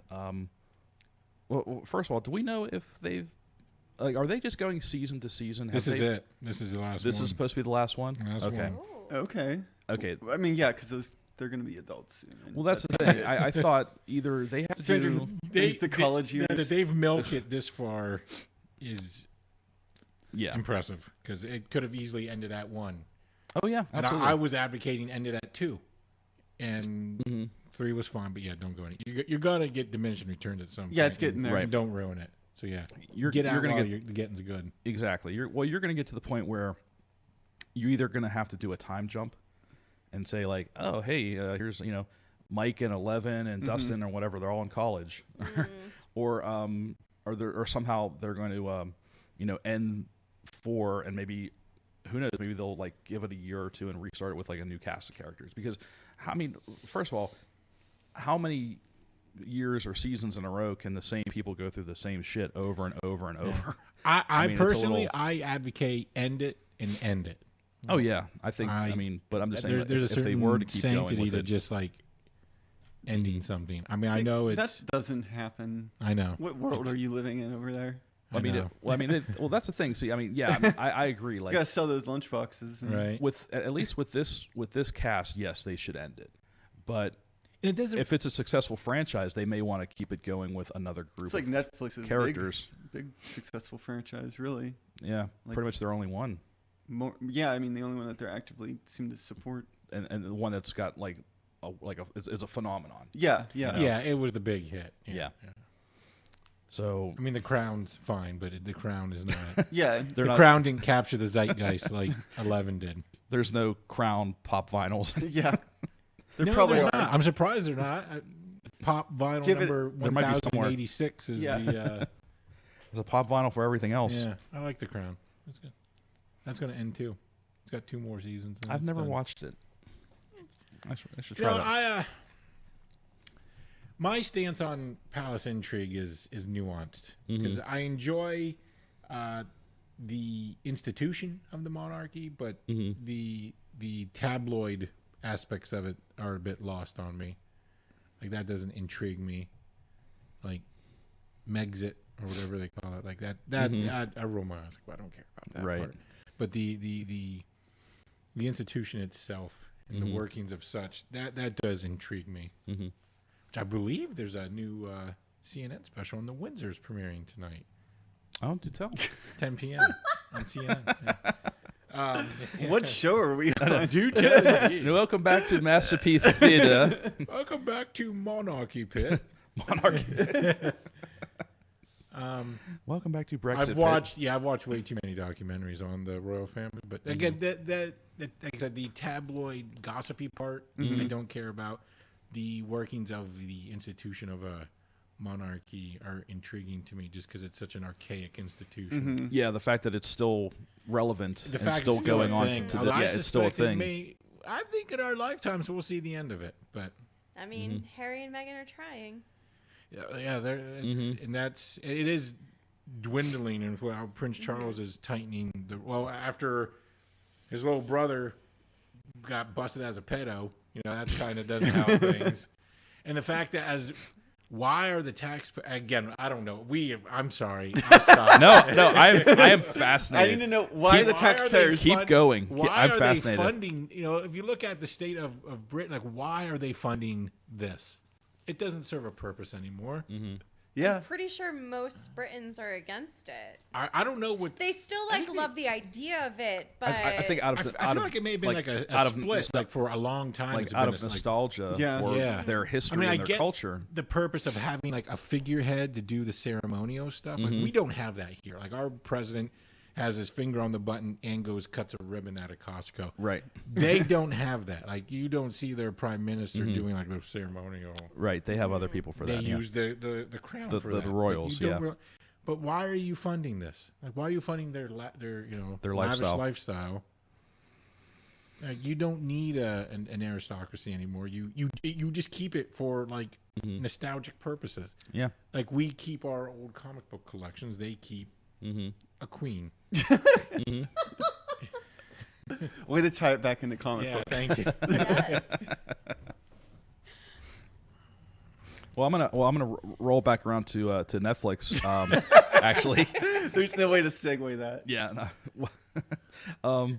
But there was another announcement which seemed to really spark interest all over the interwebs, and that's the announcement of the animated Masters of the Universe cast.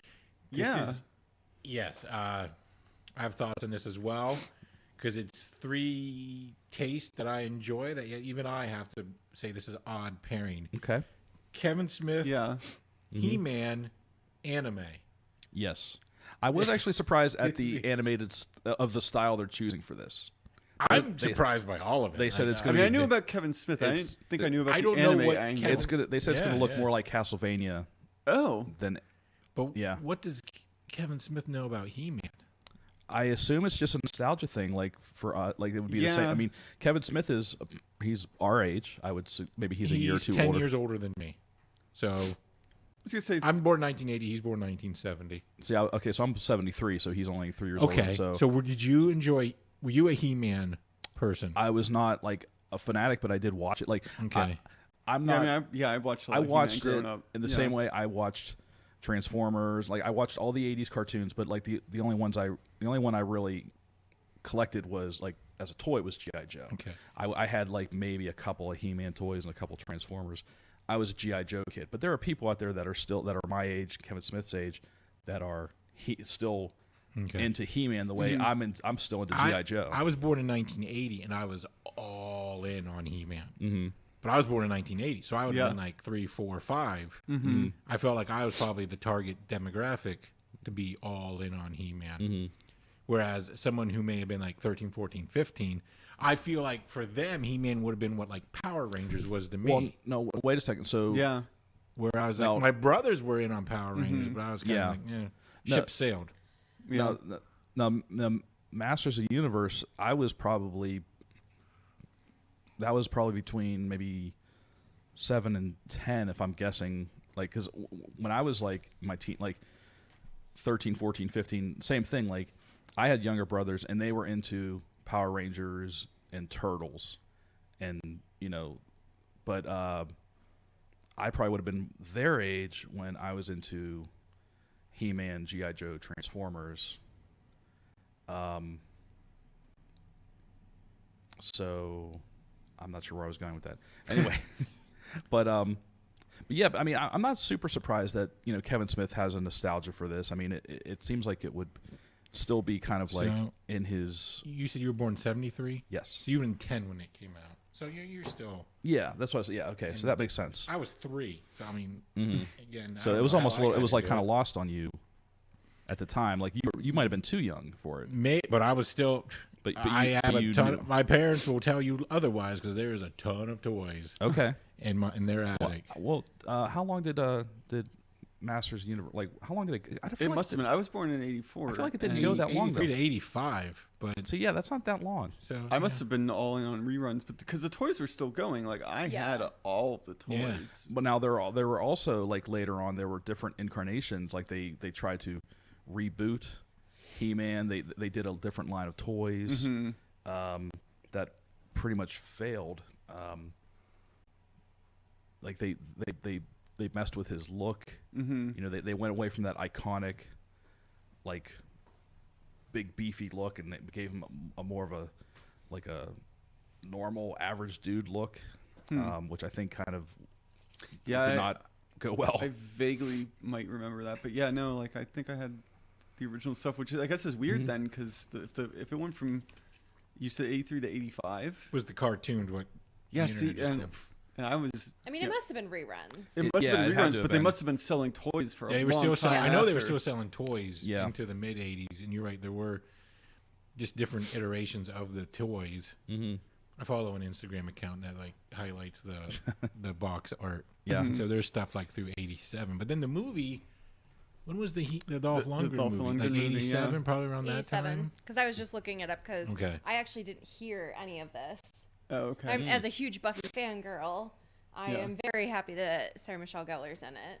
But Yeah. I mean, regardless of interesting who cast. is like the showrunner, essentially, we kind of all knew that this was probably going to happen with the success of She-Ra. And if they Yeah. were able to capture even half of She-Ra's glory, like if Yeah, but I think it's gonna be wildly different though. it's going to be wildly Yeah. different, and a lot of She-Ra that works is because of the actual story and what they're doing with it, and the creative team behind it. Yeah. So So yeah, it's gonna be like it's gonna be like two separate. Because it's like Flavors. a continuation of that '80s. That's what they said. Yes. This is Yeah. picking up. Yeah, this is like like you said, picking up after, but it's gonna be like a darker. And I feel as if I heard Tone. that there was like two Masters of the Universe things. There is another Okay. one, yeah. And the other one might be more geared towards the She-Ra. Perhaps stuff. I don't know what the deal is on that one. Yeah. Which I saw a what's that? What's the lady's name that was like their teacher or boss or whatever when they were? She's the. Any rate, the one. Okay, so when they were kids, she was like their boss. What was? Oh, I can't remember her name right now. The villain. Yeah, the lady. villain lady. So I saw With oh, the claws and the yeah. Mistress Orbs or something like that. Yeah, I don't Mistress Orbs. That's Sounds about right. that's where my memory. Any rate, Yeah. irrelevant. There, I was when I was at the New Dimension. They had I saw it was like a toy of her in like the classic packaging, Oh, okay. which was like super cool. Shadow Weaver. Shadow Yes. Weaver, Mistress Orbs. Mistress Orbs, also known as. But no, I just thought it was cool seeing like a figure of her in that like classic. Yeah, packaging. yeah. I thought that was really dope. But Yeah, I don't know. I mean, when I look at the cast list going to that, it's a classic Kevin Smith cast, as in it's a majority of people that have worked with him before on stuff, plus some new people like Sarah Michelle Gellar. yeah. Is she Yeah. the sorceress? Is that who she's? Tila. Tila. Tila. Oh, okay. Which she's an actress and has been in other things. But she was also a voice actor in Star Wars. Yeah. I She can't did some remember. Rebels. She was the Oh, I the didn't- female Inquisitor. Yep, female Inquisitor. Okay. I don't remember her name. I didn't but know she was in I that. don't think she had a name. Wasn't she They- just like female Inquisitor? Maybe they were. Yeah, they were like the villains that were chasing them around, hunting down the remaining Jedi. But I mean, yeah, I mean the fact that they got so many of these people, like Mark Hamill. I mean, that first of all, I mean he's like it's almost Yeah. like he's got top billing. Mark Hamill as Skeletor, and Lena Headey from Game of Thrones as Evil Lynn. I mean that's Yeah. like inspired casting. I mean, and they've got is that the guy who played Mon-El? Yes. Chris Wood. Yes. Yeah. That's pretty cool. I had to look that up. I'm yeah. so upset that he got billing above SMG. I'm like really upset about that. Like Well, he How is, dare he is the they? titular character, so yeah. I don't That's care. just by default. But yeah, I mean, I'm looking at this list and I was like, wow, there's That's wild. Like I don't know what's going on there. like money wise. Then like if you compare it to She-Ra, right? Like I don't know if I could pick any voice actor out as like an actor. No. Again, when I look at that cast list, it's the Kevin Smith effect. Yeah, Because except for like Lena Headey, who I don't think has done anything with him before. yeah. Those but are I all don't think people who have so. done stuff with Yeah. him before. Sure, but it's just wild. Like in terms of probably even the money that they're spending to do this versus probably what they did to get like She-Ra and Voltron made. They're like, Yeah. eh. Yeah, I mean, because I feel like, I mean, and I can't speak for all of them because I'm certainly not the expert on animation, but I would be willing to bet that like not all of these people are like have worked as voice actors. Yeah, like they're not like experienced in animation acting. Yeah. So it's really interesting Yeah. to you know. Well, and then to like see this some of list. the backup people are also like Alicia Silverstone, Justin Long, Phil Lamar, Kevin Conroy, Yeah. Phil Lamar does and a lot of course yeah, Kevin Smith's voice act. daughter because Yeah. she's Yeah, like in of course. everything. Jason Mewes. Tony Todd. Yeah. Yeah, Tony Todd. I don't know. Does DC do a lot of voice yeah. Like, stuff? Henry Rollins. That one's fascinating. Henry Rollins Yeah. is one that Good old really, Hank Rollins, man. really It- was interesting. And who's he playing? Triclops. Even more so. And then I think OG Skeletor's in it too. Is he Scareglow or something like that? He is Moss Man. Mossman. Hated that figure. Yeah. It stunk. Yeah, it did stink. I'm actually a little surprised. Even though this is a continuation of the original series, I feel like this would have been a good opportunity to write out Orko. You got to keep But Orko. but they And that's they're Arthur bringing- from the Tick playing Orko. is that it? Yeah. I'm From not the- familiar with Griffin Newman. I'm not Griffin familiar. Newman played Arthur in the Amazon version Okay. of the Tick. But Stephen Root, I love him. Yeah. Diedrich Bader, he's great. Yeah. Again, they all have all done stuff with Kevin Smith. This just sounds like you're just all making shit up. Like this. Like none of this sounds real. Yeah. It's like a fan just putting Right, together. yeah. And I'm gonna The have He-Man script Patrick leaked. Stewart's gonna play Skeletor, and yeah. No, you have Luke Skywalker. It's the other sci-fi franchise. Yeah.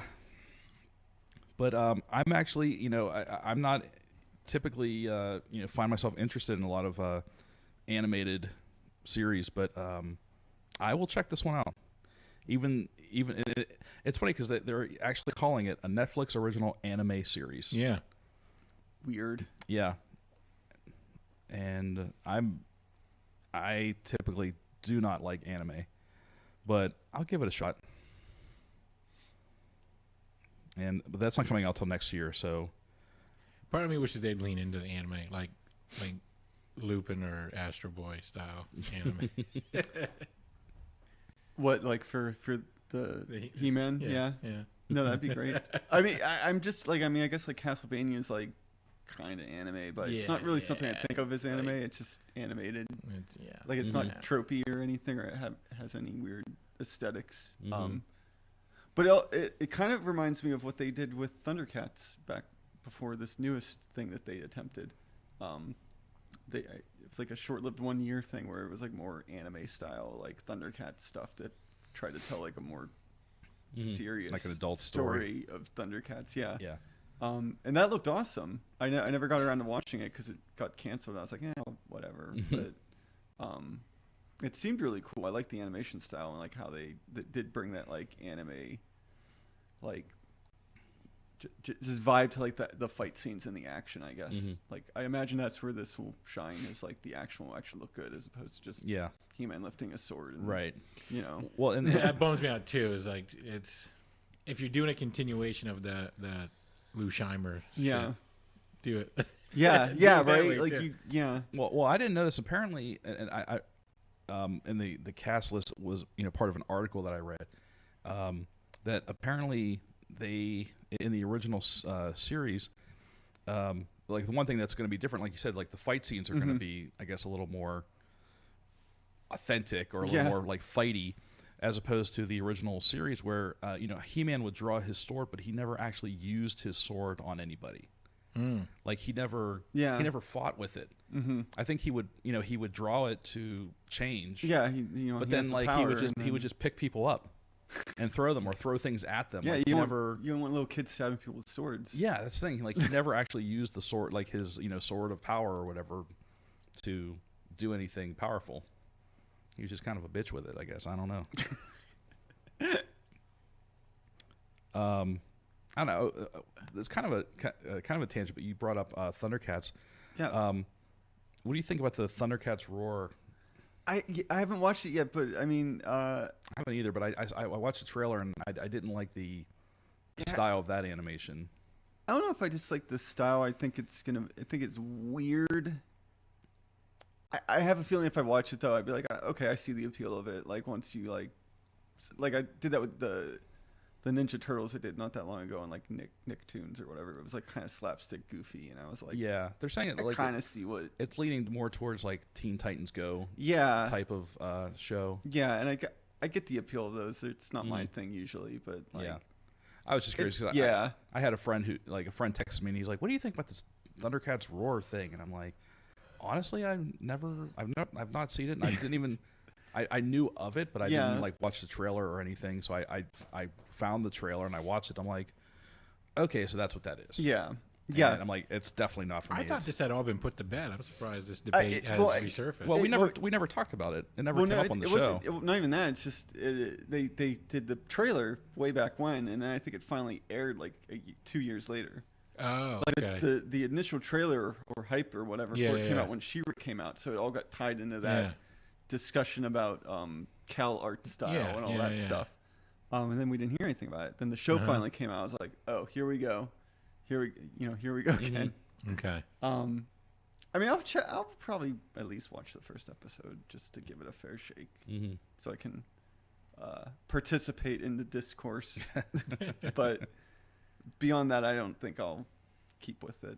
Okay, I was just curious. Yeah. Well, last and certainly not least, last on my notes, but first in our hearts, the Arrow season finale. Yeah. Series. Yeah, series finale. I'm sorry, series finale. What did everybody think? It solved any complaints I might have had about the other, the end of Crisis in terms of regards to like sending off Ollie appropriately. I thought they did a really good job just hitting all the emotional, feel notes that you needed to be like, yes, this is a good send off. Here we go. Yeah. A lot of good cameos. Yeah, I like that. And interactions with people. I had no feelings. Oh yeah, at all. And I think that was, and I blame that on Crisis. Yeah, well, yeah, I was less like they killed him like 3 times in Crisis, and Fair. I was like less sad about like his death and more sad about like people being able to show I was their sad, feelings of loss. I was sad for them. Yeah. but even just overall, the like the scene where they gathered in front of his statue. I felt like they should have spent a few bucks to maybe CG'd like a couple hundred people in there. Instead, it was like, oh, here's like 40 or 50 people. Yeah. And he's supposed to be like the city's hero. And everyone knew who he was, and it should have been a bigger deal, I thought. Yeah. It just felt kind of you die for the universe and 40 people show up. Right, exactly. It felt a little lackluster. Overall it still struck me as just like like there were a lot of good cameos. They tied up a lot of loose ends. Undid a lot of major deaths. Oh yeah, like pretty much everyone. Yeah. Everyone who died tragically. Yeah. That was cute. Captain Lance. Yep. They brought him back, which I like him, and his mom. That Tommy was Merlin. nice. Yeah. Yep, Merlin. They did not bring back his mom's first or first husband or bring back his dad. But then or his stepdad or the that's who that's what I meant, like the second guy, the tall guy who was in the first season. Yeah, he's Ollie was never on the showed up for island anything during else all that. ever He had again. no like affinity for that. He was like, Yeah, I kind of forgot about him. Yeah, there's a few people who are like clearly the actor was like, nah, I'm good. Yeah, Right. I'm guessing that's what was the deal with the guy that played the dad. Yeah. Because you would have think that they would have brought him back if they could during this last season. So that guy, Robert Queen, was like, Although I mean his death was also like a big part of him being who he was. Yeah. Would that have I mean, they like actually addressed negated? that. They had a good workaround. That's also, I guess, why like he wouldn't bring back Barry's mom, for example. Yeah. Right. Like imagine showing up and like, oh, it's your whole dead family's back. That's great. It kind thanks for of leaving ruins me hanging. Yeah, buddy. it kind of ruins everyone's motivation. Yeah. Kind of like in Sam Raimi's Spider-Man 3 when you find out that it really wasn't Peter's fault that Uncle Ben died. Oh yeah. They kind of, and it's like, oh, there goes his motivation for being Spider-Man. Yeah. I like the end scene with John. Yeah, With that was Diggle. nice. That was pretty awesome. Yeah. I hope they actually do something with that. I'm glad fingers they crossed. finally delivered Yeah. all those hints and promises. Mm-hmm. I don't think they have the budget for it, but it would be great. Throw him on Legends. Yeah, or maybe he'll be in the Stargirl. the Stargirl or the upcoming Superman Yeah, show. I hope so. You never know. But and kind of tying in like the episode before the finale, that kind of backdoor pilot. Yeah. Right. What did everyone? I mean, I'm there for it. Yeah. Yeah, I liked it. Yeah, it was good. okay. I will say I expected Canary to vanish at the end of the finale. And then she didn't. Yeah. And I'm like, when do you show up in the future then? Yeah, because there was a lot of like little It's things, like the said, pilot little was different details. from the friend. Yeah, there's little the details finale. that were being thrown out there. I was like, wait a minute. Yeah. Because she did say, I showed up here after the funeral, Yeah. but yet Just later. you didn't. Yeah. They're like, we had to cut that scene. And I yet guess. you were just 20 years older the last time we saw you in this Right. future. So what happened there? Yeah. Yeah. I thought that the birds or they're calling it the black Green canaries Arrow and and the the black Black canaries. Canaries. Yeah. I almost said Green Arrow and the Birds of Prey. Yeah, I thought it was okay. It was it was a pretty standard type of episode. I feel like for something that's supposed to take place 20 years in the future, it didn't look very. I'm fine with that You know? because what we always see like in sci-fi, like the future is going to be this amazing place, and you get there and it's not. Yeah. So I kind of like how they're just like, I 20 mean, it years from now. doesn't. Yeah, I'm not saying it has to be like Star Trek, but I feel like they should act like it's the future, So do we? and they're not really. It doesn't really feel Well, like look the at future. like Legends, for example, when they brought back Z, and it's like you kind of forget, like, oh yeah, she's the future. That's why her cell phone glows has that little holographic thing going on. With it. Yeah. Like that's it. It's just like that little like. For the folks only listening at home, I'm just like have my fingers like a little bit apart. Like it's just like that much future. Yeah. Do we know if her and the Flash's kid are like, is that the same timeline? Or like the 20 years in the future of the Black Canaries is the same as the Flash's daughter's future? Or is she even further? I don't know. That's a good. Nora wasn't Nora also 2040 or something like that? That's what somewhere I in thought. that- Yeah. I don't think. I don't even think it's the same like timeline that we saw last season. Yeah. I think it's the It's all timeline messed up of now. Yeah. of the rebooted. Mhm. Or it's the 2040 Earth Prime Yeah. instead of Earth One. Yeah. So no, Okay. I don't. I was just trying to figure out because I know that when they were, it felt like in the Flash they were like, this is the Batman Beyond future, sort of. As much as I would love to think that the CW stuff is that thought out, I'm sure it isn't. Yeah. That's a good it's point. it is a little whatever Yeah. sticks. Yeah. This isn't. And I love it for that too. Yeah. I appreciate that aspect of it as well. It's kind of like when you watch old classic Doctor Who and in the sets jiggle and you see the. I kind of like that. I'm seeing a show. Yeah. And I respect it. I respect what what they're doing with what they have. So I'm not going to hold stuff against them. Oh no, for sure. But yeah, no, I mean, that pilot was really good. Okay.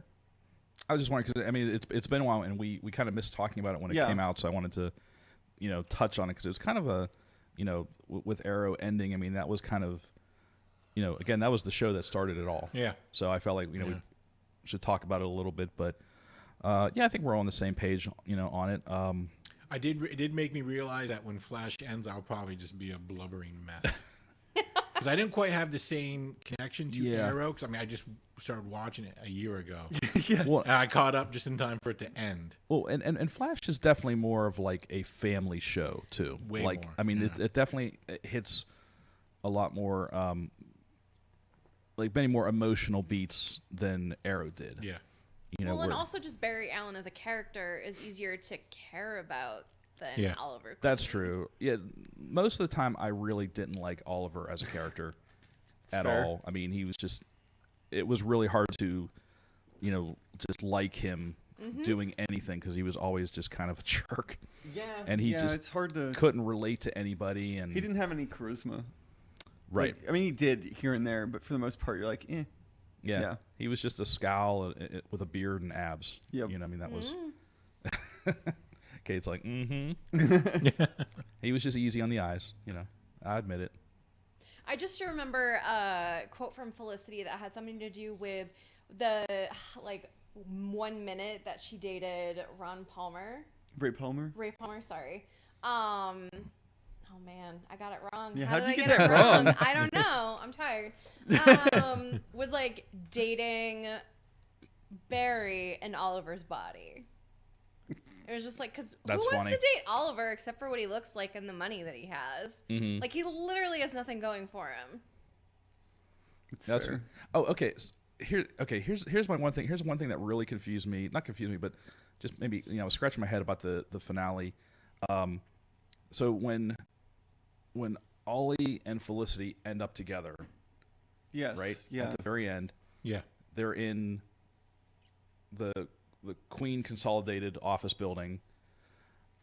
Was that their version of heaven? Yes. Like, that's terribly depressing. Dan, it's the CW. Like they Yeah, they had that- couldn't do it's Star City. It's not like they spent But I mean- eternity in the building. No, but how do we know? I mean, like what do they do? Like, Well, is their I their heard- afterlife basically just their life? Like, So- yeah. let's go to the market and get Somebody- some vegetables, and like that's all they Yeah, did. Like no, they relive their lives, but I don't know if dead. they relive it, but it's But just, I was But then told what that did it was they do? sort of like he's did- like kind of like the Phantom Stranger now, sort of, in a way. Like he's filling that kind of role even in death, where he's just.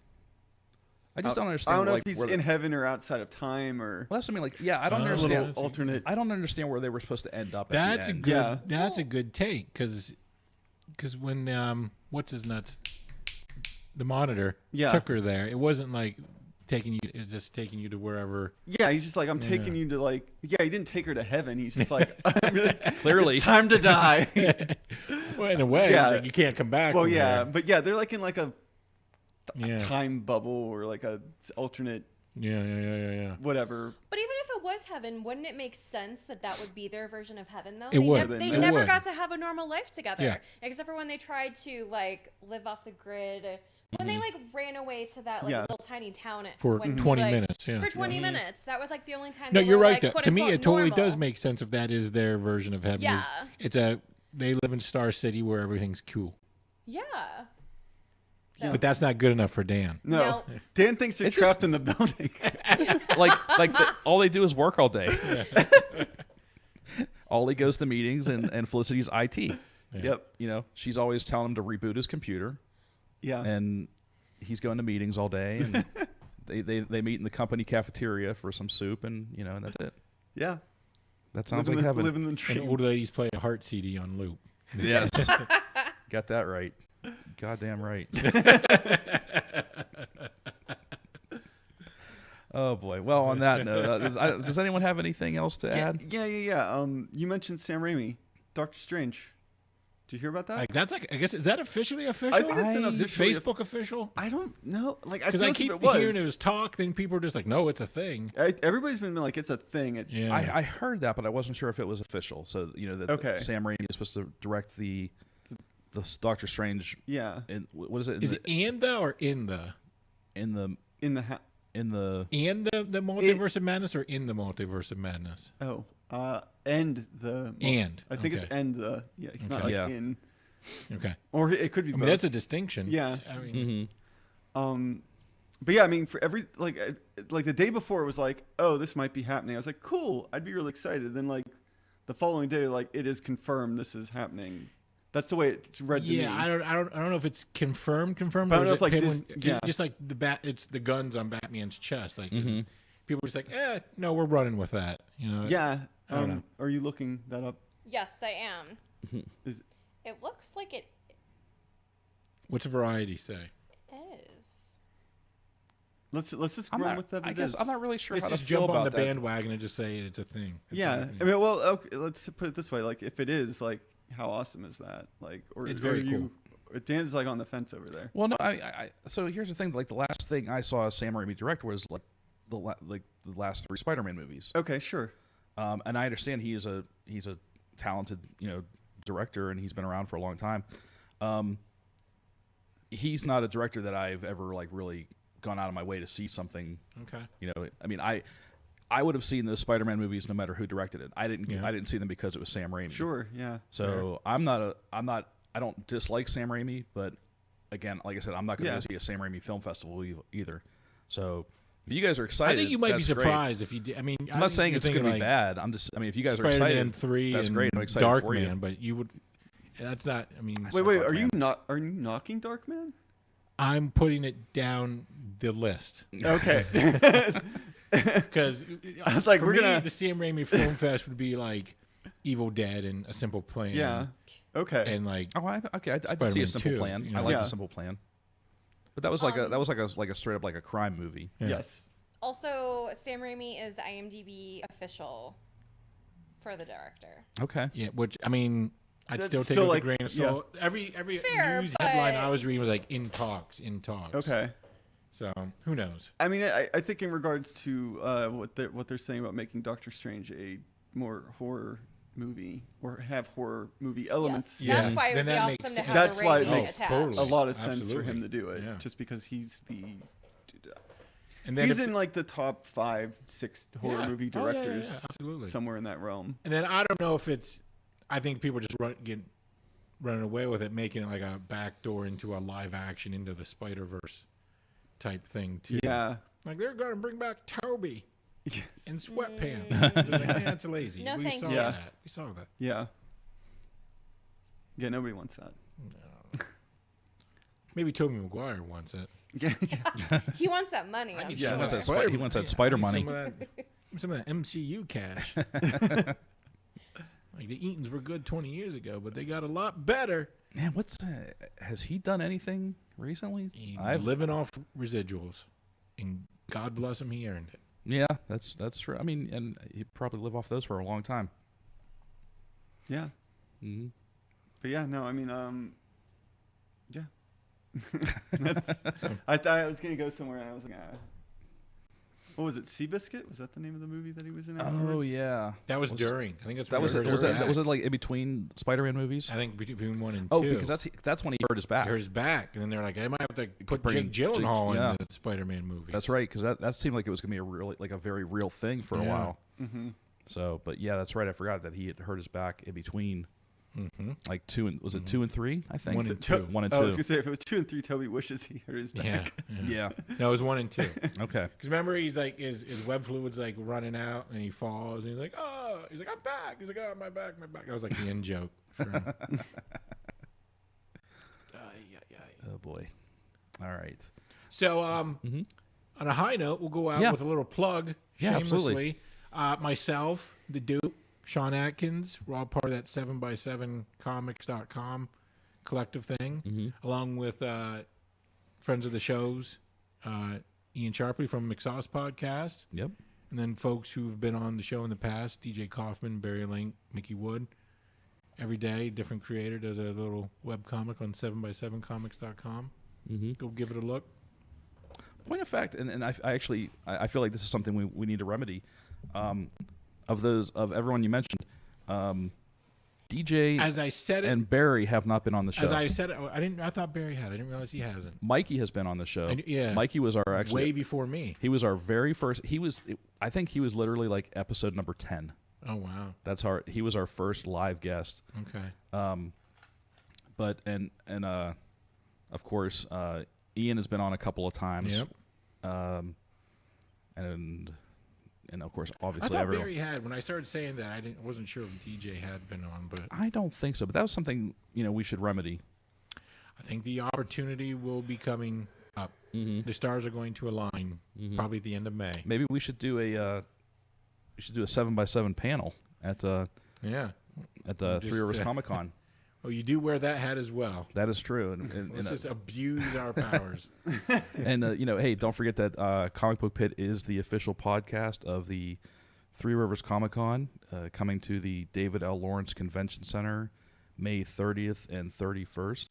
So definitely check that out. It's going to be an awesome weekend. Lots of it's a very comic book centered show. No actors, no celebrities. We're as famous as it gets, as far as non-comic book making people. There you go. But there's gonna be a lot of great guests there. So this is gonna be a great. And this is the 5th year of the show. So it's gonna be pretty exciting. Good stuff. I think that's all I have. Anyone got anything else? Just about the Three Rivers Comic Con, I was excited to hear about their special stout that they will be having there. Oh, was there something like announced? I was not. Yeah, it was at the. Wasn't it on your podcast? No. No. Someone brought it up at Cosplay Karaoke the other night. Oh, so yeah, so they. It's like a chocolate. Something like espresso chocolate stout. Yeah, you're right. I'm sorry. So every year they brew a new beer specifically for this show, and it's a local company called Shoe Brew that makes it. And every year we get an artist who's a guest of the show to draw the label. I do not know who that guest is who's going to Sounds like they were still trying to figure out. Yeah, I think there's some things in the works, and I don't even know who it is. I'm not even being cagey. Like, You're not I have even no privy idea. to it. Yeah, they're keeping it under wraps. But yeah, that's going to be a big announcement, I think, whenever they finalize that. But the beer is always very good. I'm not a stout drinker, but it's every year. Like I try it every year, because I just want to try something new. It's very smooth every year. I can't wait. I love stout. So if anyone sees me drunk at the Three Rivers Comic Con, it is because of the delicious stout. Kate the all-you-can-drink official podcast privilege. Is that a thing? Yes, please. Well, there usually is a beer party on Saturday nights. That is something we're still trying to work out with the convention. There's a possibility that we may be able to have it there. If not, then they're looking into different venues to have it. But there's always been a beer sampling after the Saturday show, where you can you can sample the beer. You can, if you are a VIP ticket holder, you get cans or bottles of it to take with you, and the artist who does the beer label is always on hand to autograph it. Cool. If you want. Nice. Yeah. So again, we're not sure, but like in the past, it was like year one, it was Joe Linsner. Yeah. It did a Dawn. Did his character Dawn. There was a catered affair too. I remember that. That's right. Year two, it was Peter Krause did that's when he and Mark Waid did Irredeemable. Okay. And they called it Beer Redeemable. Oh, yes. I And he remember that. drew Mark Waid on the label with the cast of Irredeemable. Year three was Joe Jusko did a Witchblade. Okay. And year four was Josh Blaylock. He did his character Mercy Sparks. So, like I said, year five, I have no idea who it's going to be, but it should be good, because there's a lot of good guests that would be great contenders to do this. So I'm excited to find out who it's going to be. And then when we find that out, we will let everyone know, because it's probably gonna spread like wildfire. So we'll let everyone know. Anything else? No, sir. Nope. Nope. Okay.